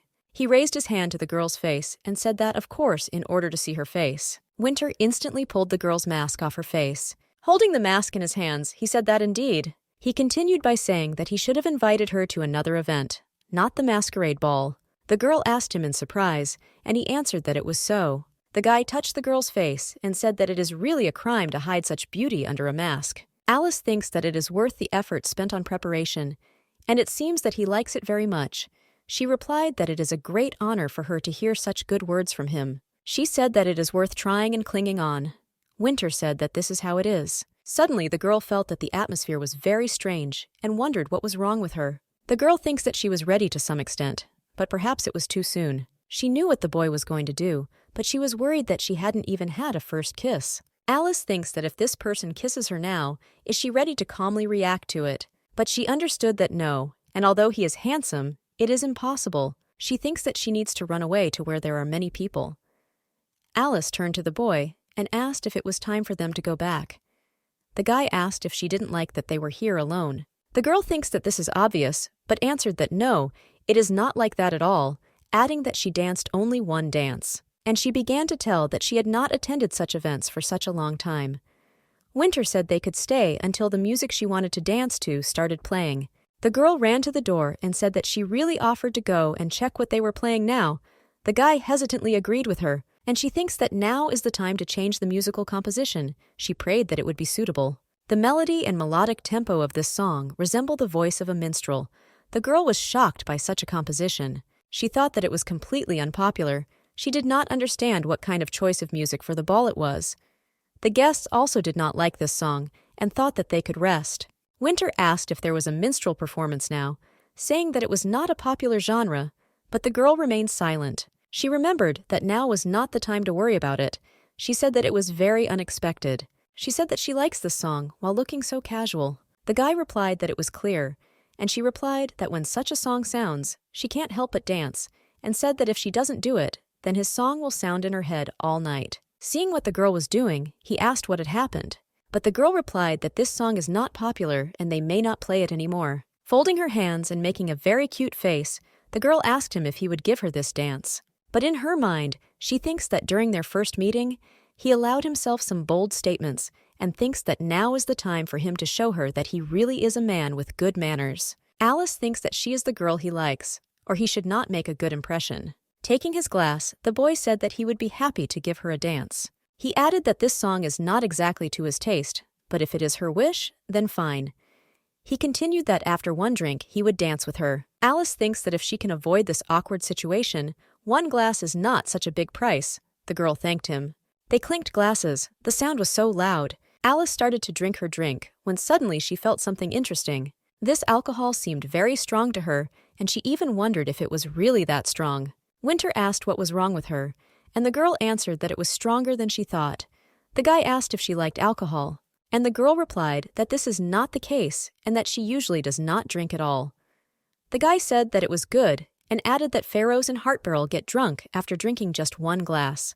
The girl asked if they were really that weak, and the boy replied, "Who knows?" Extending his hand to the girl, he said that only a person can know this. In the end, he still invited the girl to go inside and dance. The girl thinks that he is still a duke, and his manners are very different from other aristocrats. Winter's hand, she thinks that she is also a princess and cannot lose in this confrontation according to royal manners, and agreed with him. They went inside, when suddenly a guy called Winter and asked what was the matter. The guy said that Duke Janil was calling him.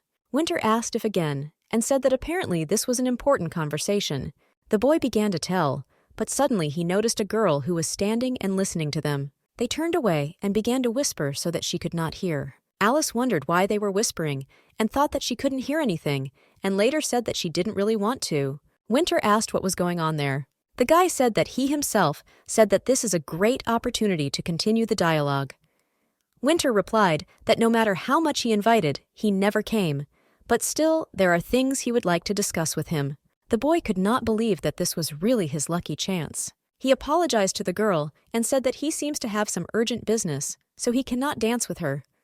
She pretended to be very worried about this, but inside she was happy. He said that he hoped to talk to her calmly, but probably by the time he returned, the ball would be over. Meanwhile, Alice thinks that the Duke has urgent business, which is very good luck. It is at such moments that it is important to know how to behave. She pretended to be disappointed and said she was very sorry. But the boy said not to look at him with such an expression on his face, and added that although he was saying goodbye, they would have an opportunity to talk today. The girl was surprised and even questioned him. The guy replied that when the evening is over, she should wait for him on the third floor, in the third room on the right. The girl really hoped that he was not saying what she was thinking. She tried to deny him, saying that the crew would be waiting for her, but the guy replied that no one was waiting for her. He asked if she wasn't told anything when she came here. He said that he had planned to leave her here from the beginning. He waved his hand to the girl and said that he would see you soon. The girl who remained standing there did not understand what it all meant. The girl said that they didn't say anything, but she was told to call Hans when she decided to come back. She said that it was definitely some kind of misunderstanding, and that she did not think that he would return before the end of the ball. She wondered what it could mean at all. She asked if she could do what she wanted without thinking about the Duke. He said that they would see each other later, but she could come up with an excuse. She began to think and came to the conclusion that, for example, she did not find the right room, or because she drank too much alcohol. And since the crew was not there, they prepared a guest room for her. The girl thinks that then they will be able to talk freely, when suddenly some girls came up to her and said that they saw an unfamiliar face. And they added that, however, it is already connected with Duke Winter. And they added that it was most likely a close relationship. These were the same mysterious girls who were very attentive to others. Alice wondered if they already knew who she was, but that was exactly what it looked like. She thinks that it is even possible that they also know what he looks like. She turned to them, saying that apparently they knew Duke Winter. One of the girls laughed and said that wherever he went, they always followed him. Alice said that it looks like they are very close, and the other girl replied that everything is true. The girl in the blue dress asked what was on her account. She added, asking what kind of relationship they had with the Duke. Alice thinks that even if they don't know each other's personalities, they allow themselves to look down on her. But only these two can behave so excessively. The girl understood that it was none other than Feyrose and Heartbarrel. She already began to imagine how they would spank her. The girls brought the girl back from her thoughts to reality and asked her what kind of answer she had. She thought that everything was fine because they did not know who she was. But the next moment her thoughts changed and she began to guess that they might still know. She thinks that when she asked Anus to find out about the invitation, others might have guessed that she was her maid. She knew that she needs to pretend that she is a stranger to Duke Winter. Alice replied that they once danced a waltz, and that's all. Nothing else unites them. Heartbarrel asked if it was true, because it seemed that she knew that the girl was lying. Feyrose waved her hand and called the waiter. Taking the glasses in her hands, the girl said that if they had already talked about the Duke, she would like to continue this topic. And she added that before that, would she like a drink, handing the girl a glass. Alice said she would be happy to talk to them, but she was getting drunk quickly, and asked if they would mind if she chose juice. Heartbarrel said that it seems that she is not familiar with the etiquette of the highest circles. She added that it is not customary to refuse such offers. She continued by saying that if she doesn't like alcohol anyway, Alice wonders if she wants to force her. While the girl was thinking that she should leave here as soon as possible, a boy approached her. The guy asked if she would give him one dance. It seemed like the girl's salvation. She thinks that she answered yes just in time. She apologized to the girls and was ready to leave. But Feyrose leaned over to her and whispered that she had asked her maid to find out whose maid was coming to them. Alice quickly took her hand away from the boy and apologized. She added that they are in the midst of a conversation. Taking the glass from Feyrose's hands, she said even more. The other person did not drink a glass to conduct the conversation. It is not interesting at all. Heartbarrel said that's how they all wear masks. She added that, who knows, maybe they actually know each other, and added that this is a good excuse to have a drink. Feyrose supported her. Alice thought that she was really bad at things. One mistake, and she could actually be whipped. Maybe it's all to blame for the fact that they exposed her lies about her relationship with His Majesty, but they're not afraid of her like before. But the girl thought that this was no reason to behave as if the rules were not written for them. Nevertheless, if His Majesty did not relate to her, she should not forget that they occupy the highest position among all concubines. Alice thinks that it would be nice if the Duke stopped them. But the girl understands that considering that he himself invited these girls, she is unlikely to wait for his help. Feyrose offered to drink. Heartbarrel said to drink to the end. Alice tried to warn them that it was quite strong alcohol, so they had better take their time. But the girl replied that she was exaggerating and offered to start. But she said that before that she offers to go to that table. Alice mentions to Whiter that he also does not tolerate alcohol. The boy's ear began to itch, so he thought that someone remembered him. Alice looks and thinks that she got drunk from only 3 glasses of drink. Even more, she noticed that they did not fall out. Not even a drop. This meant that they had planned it from the beginning. Alice noticed that they did not introduce themselves. She asked how they should be called. She continued by asking whether to call them by their real names, or perhaps by a pseudonym. Feyrose said that since it is a masquerade ball, it is better to use pseudonyms. She said to call her Blue and her friend Yellow. Alice thinks that they are determined to hide their identities until the very end. Alice replied that they could call her Purple. Blue said that she thinks that she will learn the name Mui more. Alice just laughed and asked her if she really thought so. Alice thought that it was really terrible. It seems that they really know that Anus is her maid. Also, they called her middle name. She thinks she's going to have to lose her spin. The girl thinks she needs to change the subject before they completely destroy her. She offered to talk about the Duke and asked if they were very close to him. Blue replied that it would be interesting to find out what kind of relationship they are in, because after all, he is not one of those who will dance with a stranger. Yellow turned to her saying to correct her if she is wrong, but judging by her face when she was invited to the dance, she is a new concubine. Alice was very confused because she did not know how to react to such an insidious question. Waving a fan, she replied that she might be nice, but not so much as to be a concubine. Blue said that it was too bad because they were asked to take care of all the new concubines. Yellow said that here in public she can call them by their nicknames, but since they know a lot about her, she can talk to them without being embarrassed. In response to the girl, Alice only laughed, but actually thought that they knew everything from the very beginning. The girl could not believe that Duke Winter had told them everything, but she did not understand why. She clearly knew and understood one thing, that she could not stand him. The girls offered Lady Moya a drink, and not to be shy. Alice asked if she would do it again, and another girl asked if she was going to refuse. Alice had no choice anymore because she felt sick. She wondered where the restroom was, and was also interested in the question of why they gave her a drink at all. She thinks that, of course, she lied about her susceptibility to alcohol, but because of the corset, she had a terrible stomachache. She was glad that she was able to leave at the exact moment when other people sat down at the next table, but it seems they had other plans. The girl wondered why this corridor was so long. Unexpectedly for the girl, she saw a mysterious figure standing in front of her. She was incredibly surprised by such meetings. You could tell by the boy's face that he didn't count on that either. The girl was surprised to see a boy in front of her. She wondered if it was Bahamut. But she breathed a sigh of relief and thought that for a second she thought it was Bahamut. She thinks that he will not look for her, not in this life. She also thinks that most likely she also needs to go to the toilet. Alice quickly ran into the dressing room, not paying attention to the boy. Standing by the sink, the girl thought that there was no foul smell. She was lucky that they were drinking floral alcohol. She wonders if it can even be called luck. Alice turned off the water. Looking in the mirror, she said that she did not like her appearance. They began to summon the wind goddess Sylphidel. She said that she was summoning her. She asked to hear the voice of her heart and give her some of her power. It was a meditation spell. She thinks that she has strengthened her spirit with the help of Sylphidel's powers, and if she doesn't lose her concentration, everything should be fine. She left the dressing room and thinks that it is time to go back. Suddenly, something caught the girl's attention. She was definitely surprised. She saw the same boy who seemed to her similar to her acquaintance. He scared the girl, and she asked if they went out at the same time. Alice wondered if he might remind her of Bakhmut because of the color of his hair. But later, she walked away from the boy.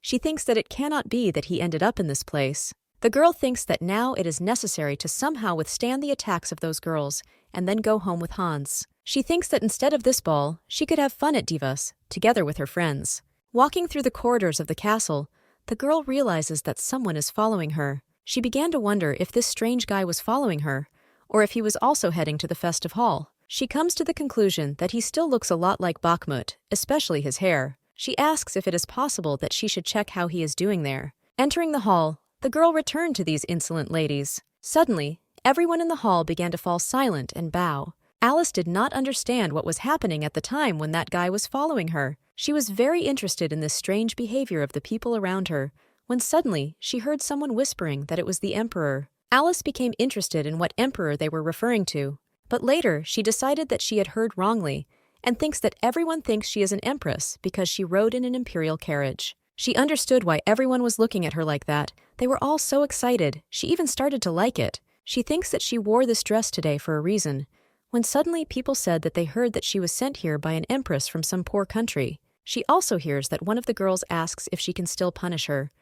In response, she hears that that girl is right, and the other adds that she went somewhere and disappeared. No manners. Yellow said that this was a stupid reason to spank her, and Blue offered to give her a little more to drink and send her to Baron Golan's room. Yellow said that if His Majesty found out that she had spent the night with another man, he would immediately lose interest. Blue said that it was to disappoint the Duke, and added that she thought it was a worthy reason for punishment. She asked if she might still be thrown out of the castle, and Yellow said that of course she should be punished like Lady Ruina. Alice asked what was wrong with them at all, why they wanted to beat her. She did not believe that they wanted to drive her out of the castle. She knew that if she returned home because she was kicked out, her situation would be worse. Not to mention that it might affect her sister. She knew for sure that she couldn't let that happen. When these girls saw Alice, they were very surprised. Alice wondered how they understood that she had heard everything. She thinks that they look so scared. This is not surprising, considering that she has heard everything. Alice noticed that they could not even look each other in the eyes. It seems that they really understood how terrible things were said. Alice dared to ask what it was about, when suddenly that mysterious guy appeared behind the girl and turned to her. When she returned, she was surprised, and he asked her if she would give him one dance. Alice thought that there was something wrong with him. She thought that he was chasing her. She thought that he had followed her from the dressing room, that he had fallen in love with her at first sight, and now wanted to dance with her. She thinks that she is so popular that she is a little uncomfortable. What can you do? They have not yet invented charms that could hide her beauty. Alice really thought about this proposal and noticed that these two had already turned pale. She wonders if maybe she should ask them, if she can leave for a little while. But she wonders why she should cross herself in front of them when such a handsome man wants to dance with her. The girl was amused by the fact that they thought they could intimidate her. They attacked her. She agreed to the boy's invitation, putting her hand on his. She said that she would be happy to dance with him. The boy smiled and was pleased that she agreed. Alice noticed that he had a painfully familiar smile. The guy invited her to go. She thinks that if she got such a chance, she should enjoy this dance. They started dancing. There were quite a lot of people in the hall. She thought that not only was everyone looking at her with envy, but also that such a handsome boy had invited her to the dance. She thinks that he leads so confidently in the dance that she practically forgot about Duke Winter, everything that worried her about this punishment. But she will not let these thoughts interfere. The boy turned to her and said that he thought she also heard what those girls were talking about. He added, asking if, despite this, she was not too worried about it, was she? Alice replied that it was all thanks to him.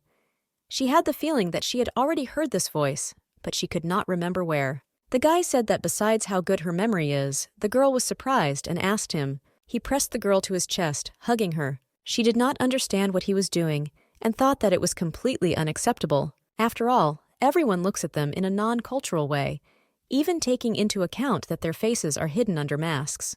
The girl tried to distance herself from him, thinking that she needed to leave, but the guy leaned over and started to calm her down. He asked her if she still didn't understand who he was. Paying attention to his hair, she solved all the puzzles and realized that it was Bahamut from virtual reality. Leaning over, the guy asked if she knew who he was or not.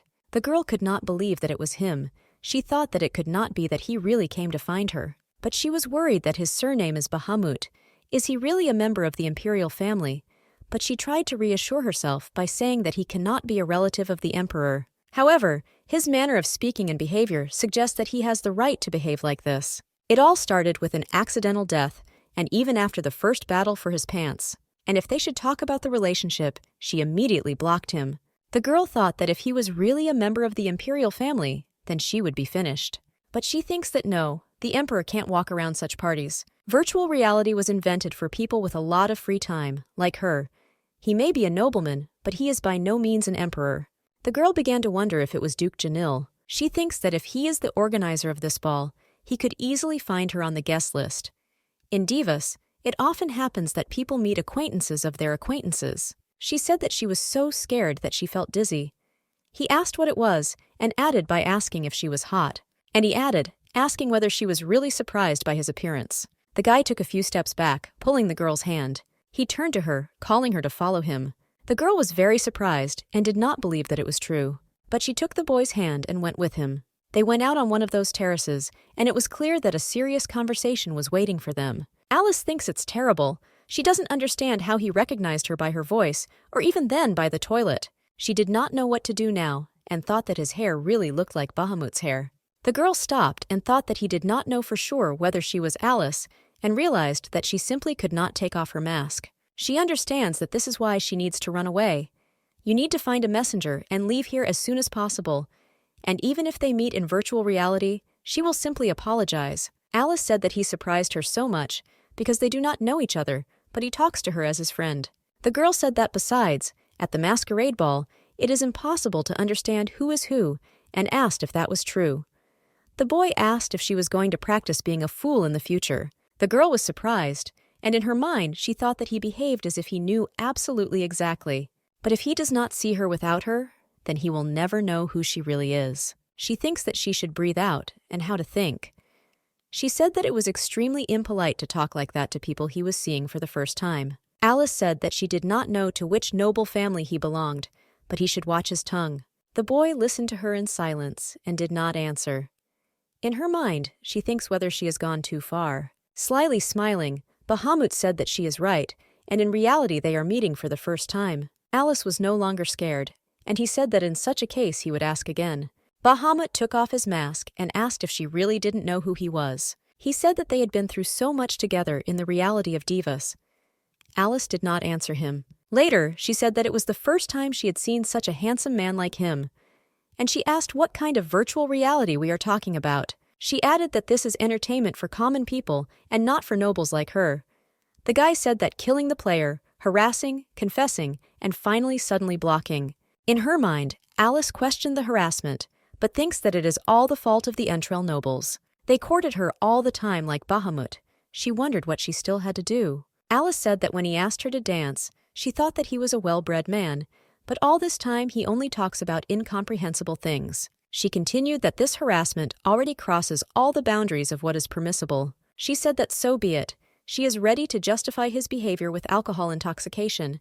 She tried to leave and asked if he would let her pass, but the boy blocked her way and did not let her pass. He asked if he was really wrong. She replied that it was absolutely correct. He said that in this case she should remove the mask. Alice asked why she suddenly had to do it, and the guy replied that they would solve the problem faster. Alice confidently said that she was against it and asked him to leave. Bahamut said he would not leave until he saw her face. He added that it is too dark here, so she will not be able to run away from him.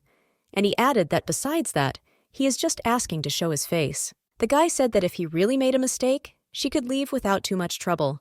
There was silence on the terrace. The girl hesitated. She did not know how to act better. Alice is trying to think of a way out of the situation. The guy asked how long he would have to wait for an answer, whether she wanted to stay here all the time. Alice replied that she was not going to take off the mask. The guy started to get annoyed.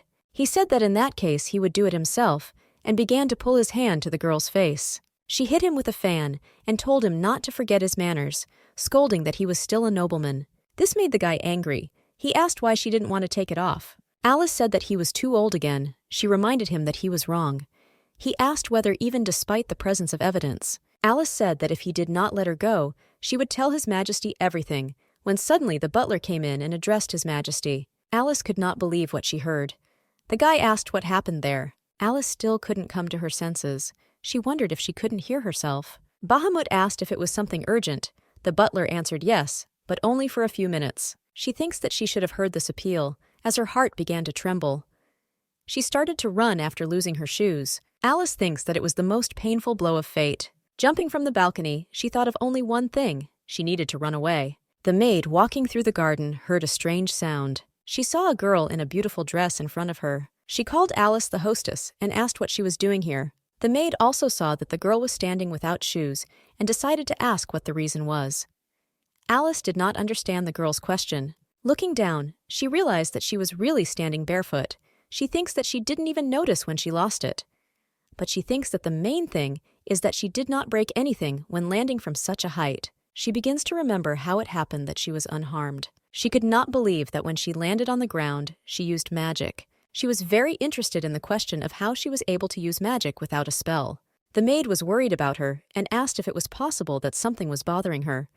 Suddenly, Alice grabbed the maid by the shoulders. She asked the maid to give her her shoes. The maid was shocked, but in the end decided to give her shoes to the girl. After that, Alice decided to continue her escape. She can't believe she used magic without reading the spell. Suddenly, she stopped near a tree because she felt sick. She thinks that if she had known that everything would happen exactly like this, she would not have worn a corset for anything. Suddenly turning back, the girl saw that someone was chasing her. Of course, it was Bakhmut who shouted and asked her if she was going to run away. Alice could not believe that the emperor himself decided to catch up with her. She wondered if he was really that angry with her. She thinks that even if they talked only in the game, she should watch her tongue, because if he catches her, she won't be able to come back. She thinks that dying from one ring is not a problem at all. She will just throw it into the lake near the estate, and that's it. She thinks that she will just pretend that she is not interested in VR games, but she is very sorry to throw away the things she has acquired for 10 years. But it is better than being punished for killing the emperor in the game. Alice thinks she can just say that she was afraid to take off her mask, and she didn't hear the emperor's title because of alcohol intoxication. But before everything she needed to escape, she remembered Hans and decided to find him. She began to call him among the crowd of people, asking where he was. Elise asked if anyone had seen Hans, the guy who approached her and apologized. The shy guy said that he was Hans. The guy was confused by such a rascal appearance of the girl. Alice asked him to prepare the carriage as soon as possible. The guy said that she would have to wait about 10 minutes. The girl thinks that 10 minutes is too much, and she can be caught during this time. She saw the horses and asked if she could take one. The boy replied that the horse belonged to them. The guy noticed that she looked like she was drunk and asked if she was really going to ride while in that condition. But Alice did not listen to his words and already saddled the horse, answering that she was in a great hurry. Alice asked where the main gate of the estate was. The guy silently showed her the direction and did not answer. She said that if someone asks that he should answer that he did not see her. The boy told her that it was too dangerous to ride in such a condition. The guy tried to reach her, but she herself knew that it was dangerous, but it was also very exciting and irresponsible. Alice thinks that it might be the alcohol, but this whole situation is very similar to a dream. She lived in the walls of the imperial palace for 7 years, and during these 7 years she never spoke to anyone except her maid. She did not know the emperor's face. Even more, she heard his full name for the first time just a few days ago. Alice thinks that it cannot be that the emperor's carriage came for her, and she danced the waltz with him at the ball. And in addition, she also learned to cast spells without spells. She thinks that this is just a conscious dream. She has no other explanation. Otherwise, why was she able to escape so easily? She thinks that she will wake up in her bed. But she does not understand if it is really a dream, then why she can use mine as she likes. Maybe now she is capable of anything. She began to cast a spell and uttered an airstrike spell. Everything turned out very well for her, and she thinks that it is really a dream. She thinks that it is impossible even in a dream, but she dares to try. Alice said the tornado spell and a tornado appeared in front of her. Of course she thinks that he was less than in the game, but she still managed. Alice hopes that this is really a dream. She pinched her cheek and it hurt. The girl was very surprised when she heard the order from the emperor to stop. She wonders if he really went after her, because he could have just sent people after her the next day. Alice thinks that in this case she really needs to run away. The guy tried to stop her. The girl continued to run away and wondered who in their right mind would stop in such a situation. Also, she did not know that he had such a fast horse and thinks that it would be necessary to ask Hans for an equally fast one. She understands that no matter what happens, she must not let herself be caught. The guy who chased her said that riding in such a condition is very dangerous. But Alice thinks that he is the only one in danger here. She thinks that a few glasses will not take her. Looking around, she thinks that it looks like people woke up because of his scream. She was so sorry that they disturbed them. Alice apologized to him and said that she did not want to wake anyone. She thinks that it is necessary to return to the imperial palace as soon as possible. She wonders where the imperial palace is. Is she lost in her own dream? She heard him shouting that it was very dangerous and asking him to stop. A bunch of knights had already gathered around the boy, who were ready to protect him. She wondered where he got so many people from. The guy ordered to catch this woman, referring to Alice, and the knights said that they would protect the emperor. Meanwhile, Bahamut himself believes that he was telling her that she should stop. The guy saw that the girl ran into a small alley. He said that she ran there and ordered to block all the roads. He added saying that they should not let her go. It seemed to the girl that she could breathe a sigh of relief, because she hid from them. As it turned out, she let go of her horse and thought that it looks like she managed to deceive everyone. Alice thinks that she did not even notice how far she ran away from the castle. She was having a hard time and seemed to use up too much mana when she used her magic. Now she needed to find a place where she could rest, and in the morning she was going to dress in the clothes of a commoner and return to the castle. Alice said that it looks like there are hotels in the square. She continued that she would be able to rest there and contact Anis. Alice thinks it's okay that she threw away the ring. She thinks that she needs to go to the square, when suddenly she heard a strange sound. She saw that they were knights holding a horse. The girl was very scared. She could not believe that Bahamut would really pursue her because of some game. She remembered that he said that he would kill if caught. Alice turned pale, because she thought that he was going to punish her. Meanwhile, Bahamut said that she could not go far and ordered to look for a woman with black hair, in a purple dress, and whoever finds her will receive 10,000 dio. The knights, of course, accepted His Majesty's order and went in search of the girl. They walked around the settlement and asked local residents if they suddenly saw the right girl. Alice, who was watching this, could not believe that he really set a reward for whoever catches her. Alice thinks that she ran away to buy some time, but who would have thought that everything would turn out like this? She saw that the knights were coming towards her. She did not know what to do. The girl thinks that they will definitely not let her go, and if she tries to run away, they will immediately catch her. Suddenly, someone turned to the girl saying that something seems to be bothering her, and the strange savior asked for permission to help her. A mysterious man stood looking out of the window. He had luxurious blonde hair. Alice asked him if he would really help her. The guy said that he heard threats against her, so he wants to hide her. The guy said not to worry and added that he is not a criminal. He is an ordinary researcher. The girl's face became very gloomy. Alice thinks that she would be surprised if he called himself a maniac. In the end, Alice seems to think that he is not a bad person. The guy asked if she wanted to be taken out and added that if she considers the punishment to be a small thing, then she can stay there. Alice began to imagine the horrors that could await her in the future and answered him that she understood. Going inside, the girl saw a very large, bright living room. Closing the door, the boy said that he would come after her when the commotion with her search was over, and until then, she should wait here. Alice wonders if he is hiding her to hand over to the guards. Suddenly, the girl's thoughts were interrupted by a very loud knock on the door. The boy asked what she decided, hoping that she had chosen the right path. Alice ran into a small storeroom where the books were. She put her ear to the door to listen to what was happening there. She heard that the boy asked who was there. As expected, they were knights. The boy asked what he owed to such a late visit. The knights replied that they are sorry, but they are looking for one girl. They added that it was a brunette in a purple dress. They asked if he had seen her by chance. But the boy replied that he did not think so. The boy said that with his permission, they wanted to search the house. Gutenberg replied that it was not for nothing that he thought that their knocking was too persistent. The knight said that it was an order from the emperor. The boy asked if he ordered them to catch one woman. He replied that no matter what, it cost 10,000 D. The guy said that this is a very large amount. The boy answered well, but asked them to do it as soon as possible because he was going to go to bed to rest.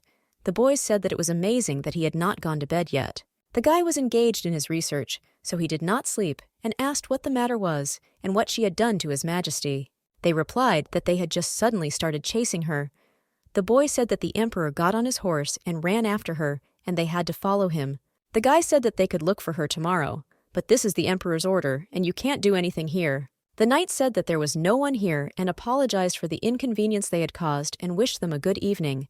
The boy reciprocated. Meanwhile, Alice, who was sitting in the pantry, thought that she'd been carried away by some miracle. She thinks that if she falls asleep, it will be over. It follows that she cannot relax even at home. The girl noticed that this room looked like some kind of scene from a book. She thinks that 10 people could fit in the pantry. The girl saw the book, Theory of Restoration of Ancient Divers. She was very surprised by these books. She could not believe it. She thinks that she should not touch other people's things without asking permission. She saw a book about the existence of virtual reality. In her mind, she questioned the title of the book in surprise, and asked if it was not too much, and added that she did not understand much. Alice paid attention to the color of the shelves on the bookcase. She understood that these are 5 branches of the world: black, north, blue, east, red, south, white, west. The girl found a book on which the color was white and realized that it meant that she was going west. She took the book in her hands and wondered if he would mind her reading a little. Alice said that this book is used in the virtual world of Devas. But to the girl's surprise, these books were not about games at all. She became interested in what kind of place this is. She was also very interested in how long she would have to sit there and wait. She heard that the boy was talking to someone. She wondered who the boy's guest was. She began to listen and heard that the boy asked what was the matter and said that he would hardly put the whole city on its feet because of trifles. The boy replied that he didn't know himself. Meanwhile, the girl recognized him by his voice. Alice could not believe that the emperor himself was in the estate of the mysterious boy. Alice asks that if she didn't hear it, it must be him. She could not believe whether it was that man who called him, whether they knew each other. Alice really wanted to sleep, but if this is the emperor, then she will have to suffer. She began to listen to their conversation, but could not understand anything. The girl's eyelids were getting so heavy, but she knew that she had to listen carefully so that it wouldn't happen. She could not explain how she fell asleep, just sitting next to the books. Meanwhile, in the living room, the boy laughed at what the emperor told him. He asked Bakhmut if he woke up and didn't see his pants on, and he continued by asking whether she killed him again after that. And the boy asked how he understood that she was one of his concubines. The emperor began to tell that she told him to let it be virtual reality, but he needs to have at least some knowledge about this world. Gutenberg asked the emperor what happened. He answered that after that. Bakhmut said that not only did she kill him, but she also read the notes. Slamming his hand on the table, he called her a bitch. The butler turned to His Majesty, saying that it was time to go to the garden. But the imperative ordered to cancel the meeting. The butler only said that it would be fine as he said. But in the next second, he understood what was being said and questioned His Majesty. Dvoretsky asked if he did not hear. The boy replied that he had not heard. He said that he did not want to see concubines now. Dvoretsky tried to object, saying that they had already gathered. But the boy replied that he didn't like any of them anyway, and ordered to tell them that he wasn't feeling well. The assistant said that it will not be so easy, because some people are waiting for him in the morning. The guy replied that, excluding one concubine, he saw each of them at least several times. But the butler asked what if she also went to the garden. The guy said that he was told that she is emotionally unstable, so she never leaves the room. He could not believe that someone decided to send him such a girl to make peace. Dvoretsky said that he was sure that she was just not used to her new place, and added that all the concubines hoped to meet him today. But the boy replied that it was not his problem. He was very persistent. The butler said that they are also people. They need love. But the boy replied that if they were willing to become Winter's mistresses, he would gladly give them to him. The butler said that he was not the emperor. The boy replied that he did not care. And he said that all these girls are just a political tool. The butler asked whether His Majesty did not feel sorry for them. The guy replied that they should understand it. Children born as a result of their marriage should increase the loyalty of all parties of these or other countries.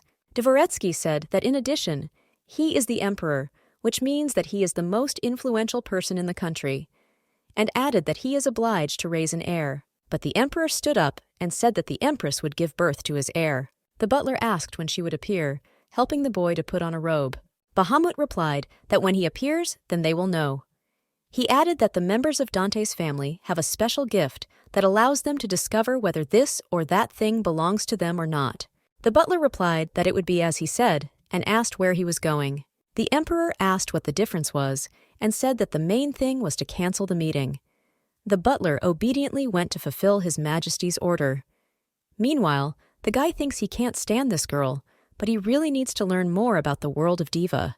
Bahamut believes that in such a case, he should go to the library. After entering, Bahamut noticed that it was very quiet here. Gutenberg said that a new issue of the magazine should be published this month, but he could not find it.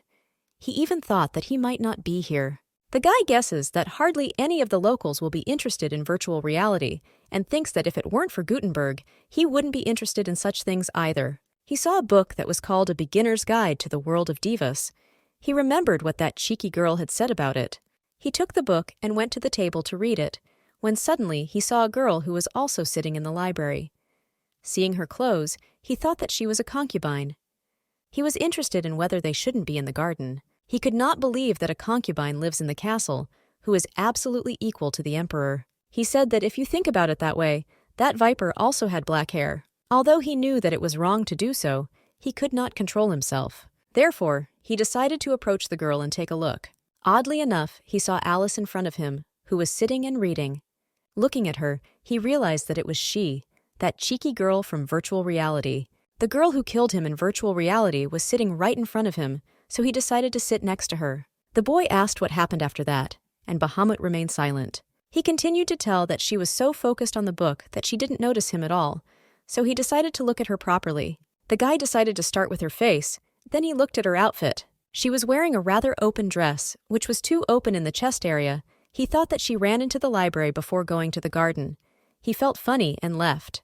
The boy asked why the emperor replied that in virtual reality, she behaved as if she were the queen of the world, but in the end, she was the one waiting to meet him. But he guessed that, nevertheless, she knew nothing about his taste. He said that this is the end of ignorance. He cannot stand women who try to seduce men with their appearance. He added, saying that not all men are interested in women's charms, and his interlocutor replied that there is such a thing. But then he thought whether they had met her at least once. Forgot someone. But no matter how long the boy sat, she did not pay any attention to him. He even thought whether it is possible that he should talk to her. The guy rightly noted that she had a very serious look. He thinks that it looks completely different than in virtual reality, and he could not understand why he was smiling, because she had killed him more than once. He thinks that if he goes to the garden, he will surely see her again, and thinks that she will be very surprised when she sees his face. After all, he is an emperor outside of virtual reality. He thought that it turned out that she was his concubine. Emperor Bahamut called Rupert his butler. He answered and waited for his order. The emperor asked if there were concubines who did not know his face. The butler replied that he would not be surprised if some concubines forgot his face, since he did not go to the garden today. But he added that the emperor has a unique hair color, and there is hardly a person who does not know this unique feature. The guy thought that this meant that she knew who he was from the very beginning, and therefore decided to make fun of him. He continued that she wanted to wake up as if she knew nothing, and then seduce him. The emperor asked if all the concubines were still in the garden. The butler apologized, because he did not understand the question. Bakhmut asked the butler what was wrong. The butler replied that they had gathered, but he told everyone that the emperor decided to cancel the meeting, so they went home. The guy asked when it happened, and Rupert replied that it was 12 minutes ago. The guy said that he went to the library 15 or 20 minutes ago, and even if she wanted to go to the garden, she would be late for the meeting. Does that mean that she is not a concubine? But later, he realized that neither the access to the library was limited, nor the maid would dress like her. At the same time, people not from the castle wear a special medallion. The guy thinks that this meant that she knew about the meeting, but they went to the library anyway. The boy could not believe that she was his concubine. He decided to ask the butler how many concubines came to the garden. Smiling, the boy replied that 47 of them passed. The emperor noted that one was missing, and the butler replied that he had been informed that an emotionally unstable girl had not come to the meeting. This meant that the emotionally unstable concubine was Alice, whom he met in the library. He remarked that she was somehow too brave to be his concubine. Dvoretsky remarked that His Majesty did not look very good. The boy replied that he did not need to worry about it and told him to wait outside until he called him. The butler silently bowed to him and went to carry out the order. When the emperor suddenly called him and said that there was something else, Bahamut asked to bring him a list with the names of all the concubines. The boy who was sitting and listening to the emperor's story asked if her name was there. The emperor replied that she was the emotionally unstable concubine. The boy asked what happened next. He continued to tell that he had read that it was written that you can't fight in a hotel and that physical characteristics from the real world are taken into account there. So he decided that this was the perfect place to meet after resting. He entered the game again and sent her a message. While waiting for the answer, many different thoughts settled in his head. Why did she do that? Does she want to become his lover? Or she needs power and even really wants to become an empress? First, he decided to make sure whether she knows his true identity. All the concubines want his love, so he will know for sure if he gets her into bed. If she really knows who he is, she will argue, but she will not refuse for anything. But she behaved as if she had never thought about such things. She was really uncomfortable, so he decided to listen to her. At first, he thought that she was a very good actress. She talked about the political marriage, the fact that for others he is a noble man, but for her he is a thief. After listening to her to the end, he realized that she really did not know who he was. Nevertheless, her tongue returned to call him a thief. He even wanted to praise himself for such endurance. Because she really surprised him, being the emperor's concubine in the real world, she decided to play love with another man. He could have punished her on the spot, without a chance for pardon, but she did not know that he was the emperor. He was being watched by strange men for some time, so he decided to use her as his bodyguard. At first she agreed, but then he decided to tell her about his goals, and her reaction greatly surprised him, and she offered to break up. She gave him some money and simply disappeared. He was interested, he did everything she asked, but she did this to him. He could not understand her motives, but he did not have time to think. He knew that he needed to get the divine object no matter what it cost him. In order to get used to the game, he began to perform tasks. At some point, she suddenly appeared. He was terribly angry, but at the same time a little glad to see her. She looked a little exhausted. After that, she went somewhere again. He also tried to send a message, but was blocked. He regretted that he had not behaved carefully enough. He did not have time for self-flagellation. He needed to find another strong person who could help him. He continued to gather wheat thinking about it. After that, fireworks appeared in the air. Finally, the boy realized that all this time she was the head of the city. The boy who sat and listened to the emperor's stories said that it was very interesting and asked what happened next. The boy said that this is why he asked him what level is needed to manage his city. The emperor said that it takes about 20 years like this and asked if it is not so. The guy replied that it was exactly right. The emperor said that she was only 21 years old. The guy said that it is not so easy to become the head of the city. To begin with, you need to play for a very long time. The emperor said that anyone would want such a person in the group. That's why he wanted to talk to her again. Her name was on the list of guests to the ball sent to him by Winter. The guy said that this meant that she had to be present at this party. The emperor answered him in the same way while sipping tea. The guy asked what happened next. He was really very interested. He told that he ordered her to go to the holiday and sent his own instead of Winter's carriage. The boy was surprised and asked even so, and Bahamut answered exactly so, a masquerade ball, so he would not have been able to recognize if he had not done so.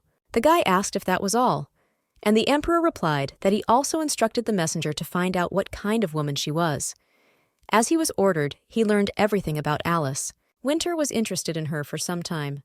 At some point he came to him with a request. He wanted him to give him Alice muy Antrel. The emperor thought that he could give her away without any remorse. But he answered him that he would think about his request. Looking at Winter, he was a little disappointed by his words. Bahamut decided to postpone this question and leave. He ordered him to wait until he gave permission. He was interested to know why this emotionally unstable concubine was invited to the ball. He wanted to meet her somewhere where she could not run away. So it happened. They collided in the corridor. He knew in advance what she would look like, and nevertheless, he recognized her surprisingly quickly. He did not like the dress she was wearing. It immediately became clear that Winter had sent her. Looking at her, he wondered if she would really prefer him to the emperor. He watched as she hurried to the dressing room. Judging by everything, she drank too much. It seems that she did not know that Duke Janel prefers strong alcohol. When he thought that the toilet had become too quiet, he heard her whispering. The guy said how it is, because sorceresses should not become concubines. The emperor himself said that he was not sure until the end. He didn't know if she was pretending, or if she was actually using magic, but he wanted to see when she would get out of there. Of course, he could enter the women's toilet, but he decided not to. After all, she will think that he has no manners. He thought that sooner or later she would get out anyway. Therefore, he decided to just wait. After a while she came out. When he looked into her eyes, he became completely indifferent as far as magic was concerned. He really wanted to know how she would react. Would she panic that someone caught her using magic? Or would she start to get nervous seeing a man with a unique hair color? Maybe she understood that this is Bahamut from the virtual game. If it wasn't there, he wanted to see the panic on her face, but she behaved completely differently. She bypassed him and headed to the festive hall. She simply smiled at him. He could not call her so easily, so he decided to follow her. He looked at her and could not understand why she was smiling so much. Walking around the hall, he asks if she doesn't see people's reactions. After that, she suddenly stopped at one of the tables. He wondered if she really wanted to drink again after what happened in the toilet. But the boy, as well as Alice, heard the conversation of Pharaohs and Heartbarrel. The boy understood that this meant that they wanted to whip Alice. He knew who they were, the concubines he gave to Winter. He remembered that he had recently been informed about a girl named Rowena, in which case he would force Winter's concubines to deal with him as he did with Rowena, but everything is different with Alice. He could not control himself and decided to help her. He invited her to the dance, and it seemed that she still did not understand who he was. During the dances, he looked at her and thought that she was emotionally unstable and asked who invented such a fool. After all, she didn't look like a closed-in and introvert. He would even say that on the contrary, she is quite open to others. He thought that it was necessary to learn more about it. Then he turned to the girl and said that she must have heard what the girls were saying and asked if she was worried. But she replied that it was all thanks to him. He noticed that she was not afraid of anything at all. He thought that she was a very strange girl. Don't they know how painful it is to be spanked? She would have scars from such a punishment. While the guy was shocked, the girl asked him what happened. For a while, he even had the gift of speech, but later he said that she was very cute. In response, the girl simply smiled modestly. The emperor knew that the time had come to reveal his true identity. He wondered how much she would worry. He thought that there was nothing for her to know that he was the emperor, but he really wanted to see her reaction. He remembers that she wanted to betray him. Did she not imagine the consequences of this act? Then he asked if she had a good memory, and the girl was very surprised by his question.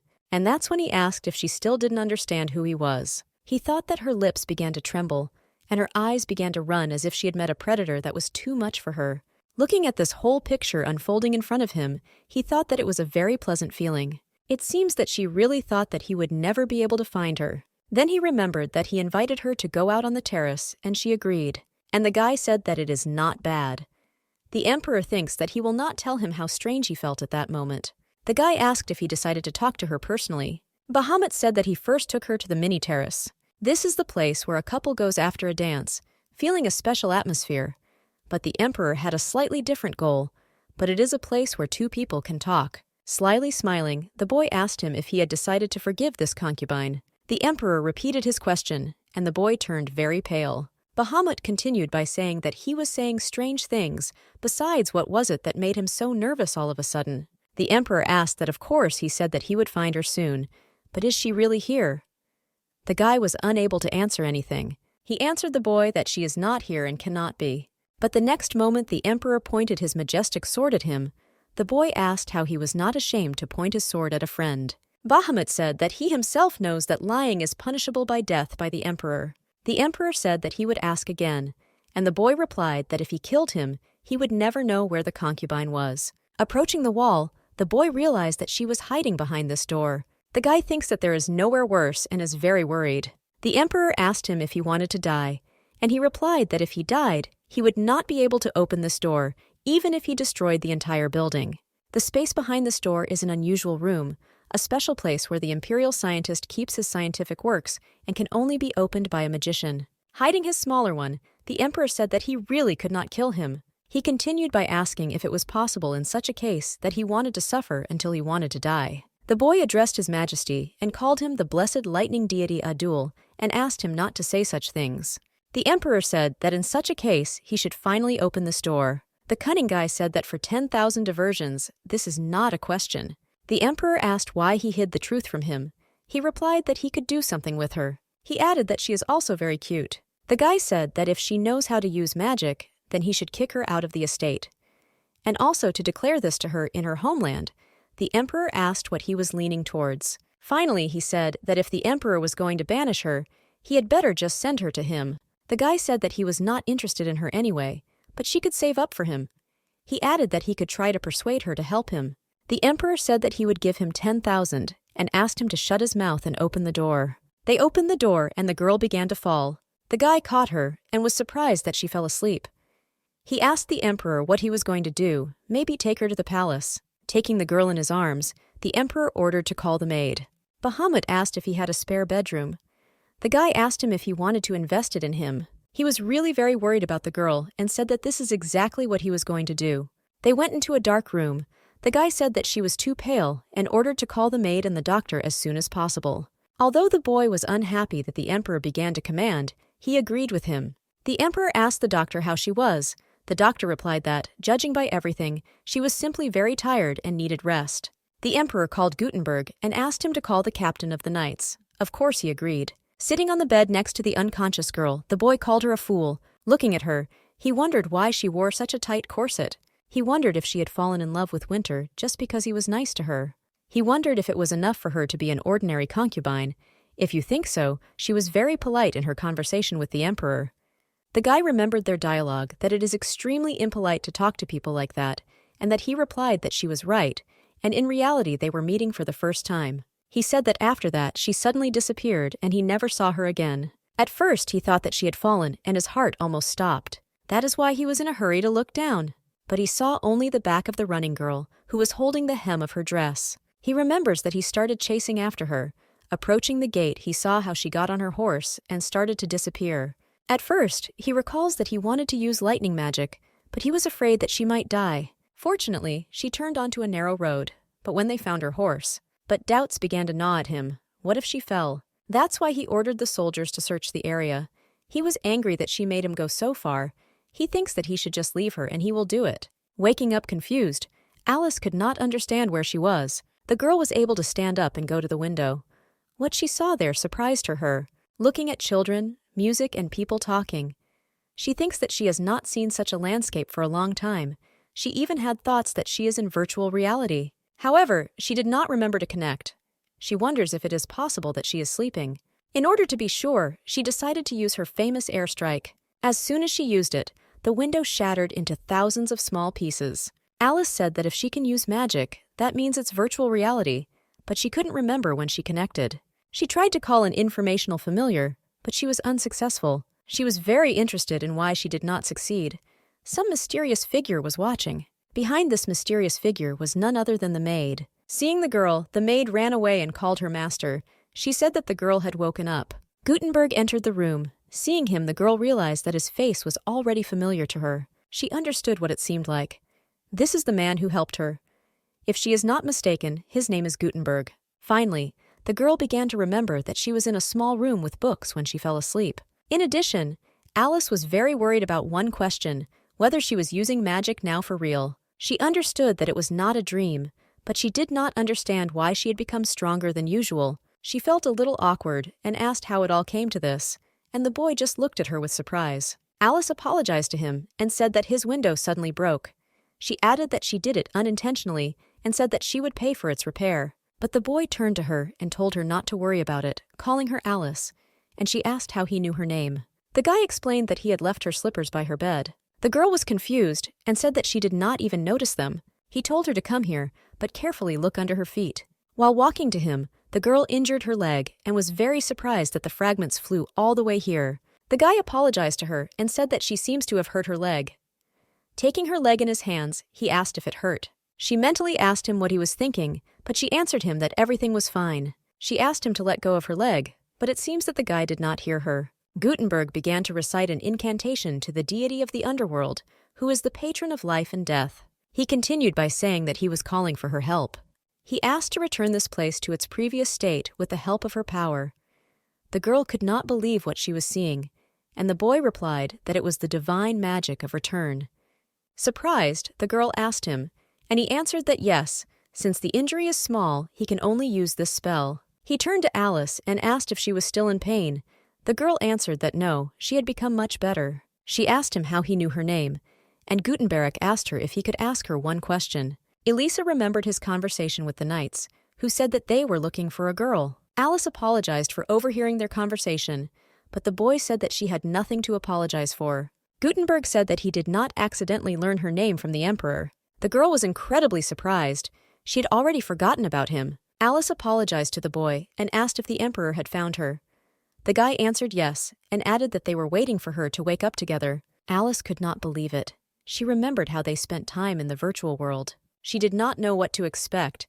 She was even afraid to think what the emperor would do to her. The guy handed the girl a glass of water and said that it seems that she was very sick yesterday. Alice asked in surprise. Gutenberg said that her body was very cold and her face very pale. They thought that the corset was the problem, but she was not getting better. He said he decided to check on her again and found that she had used up all the mana, and after that he healed her with his healing magic, and that's why she had nothing to worry about. Of course she knew about healing, but she didn't know how to use all the mana. She didn't know what it could mean. The boy standing behind explained to her that to use magic, she used the energy of her body. Returning, she saw none other than His Majesty the Emperor Bahamut. The girl quickly turned back, and Bahamut ordered her to drink medicine. Alice is very interested in how he could find out about her. She could not believe that this strange man had betrayed her to the emperor. The girl remembered how he treated her. He did not look like a person capable of this. Did the emperor force him? Alice even suggested that he might have been threatened with death. Alice had so many questions, but now was not the time to ask them, and she perfectly understood that. Turning back, the girl saw Bahamut and his watchful gaze. She felt sick. She was almost in tears. She thinks that her affairs are worse than anywhere else. Gutenberg turned to her and whispered to her to drink quickly. The girl thinks that she seems to have no other way out. She needs a drink. She gathered to a heap, took a pill, and quickly drank it. The boy, handing the slippers to the girl, asked if she was hungry. He added that he ordered breakfast to be prepared and asked her to eat. Gutenberg said that they would discuss everything after breakfast. The girl did not understand what they wanted to talk about, but later she realized that most likely they will talk about what happened yesterday. She thinks that her last time has come, her last dinner. She did not understand why she thought that she would be allowed to return to the castle just like that.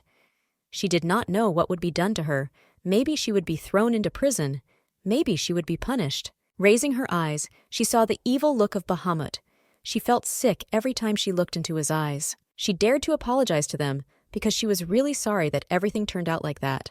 Witch Girl remembered one very important detail. She approached the boy and asked if he had any women's clothes that she could change into, and added that she did not want to appear before His Majesty in such a form. But the guy replied that unfortunately the only women here are maids. He added that they had sent a message to the castle, so her maid should come soon. Alice could not believe that this meant that Anès would come here. She was sure that the maid would be incredibly angry. Alice replied that in such a case she would wait until her clothes were brought to her. She apologized that they had to see her in this form, but His Majesty replied that she should not take it into her head and offered to start eating as soon as possible. Gutenberg agreed with His Majesty and invited the girl inside, and Alice herself could not believe that he wanted to eat together. Entering the room, the girl could not understand why he wanted to eat with her so much. Gutenberg politely moved the chair and invited the girl to sit here. This caused surprise in Alice, but the girl eventually sat down. Sitting at the table, she could not understand why she was seated on the left hand of the emperor. In the dining etiquette of the imperial family, the arrangement of people at the emperor's table is of great importance. Only the closest or most important people are worthy to sit opposite the emperor. And since eating sitting face-to-face with His Majesty is a great psychological burden, at first glance, it may seem that this is the highest manifestation of respect, but the real motive is to start putting pressure on the person. On the right hand of the emperor sit those who have earned his trust, and on the left are close people with whom the emperor wants to talk most of the time. And now she was sitting on his left hand. Alice did not understand that he wanted to talk to her. Did he really want to forgive her for her mistakes? Gutenberg said that he hoped she likes these dishes. I carefully looked at what Bahamut and Gutenberg would eat. Looking into her plate, she saw only one leaf and greens. Alice is very curious why she was brought only a salad. Where is her meat? But she thinks it is worth admitting that the dishes at the emperor's table are very refined. Starting to eat, Bahamut said that he was grateful to the gods for their mercy.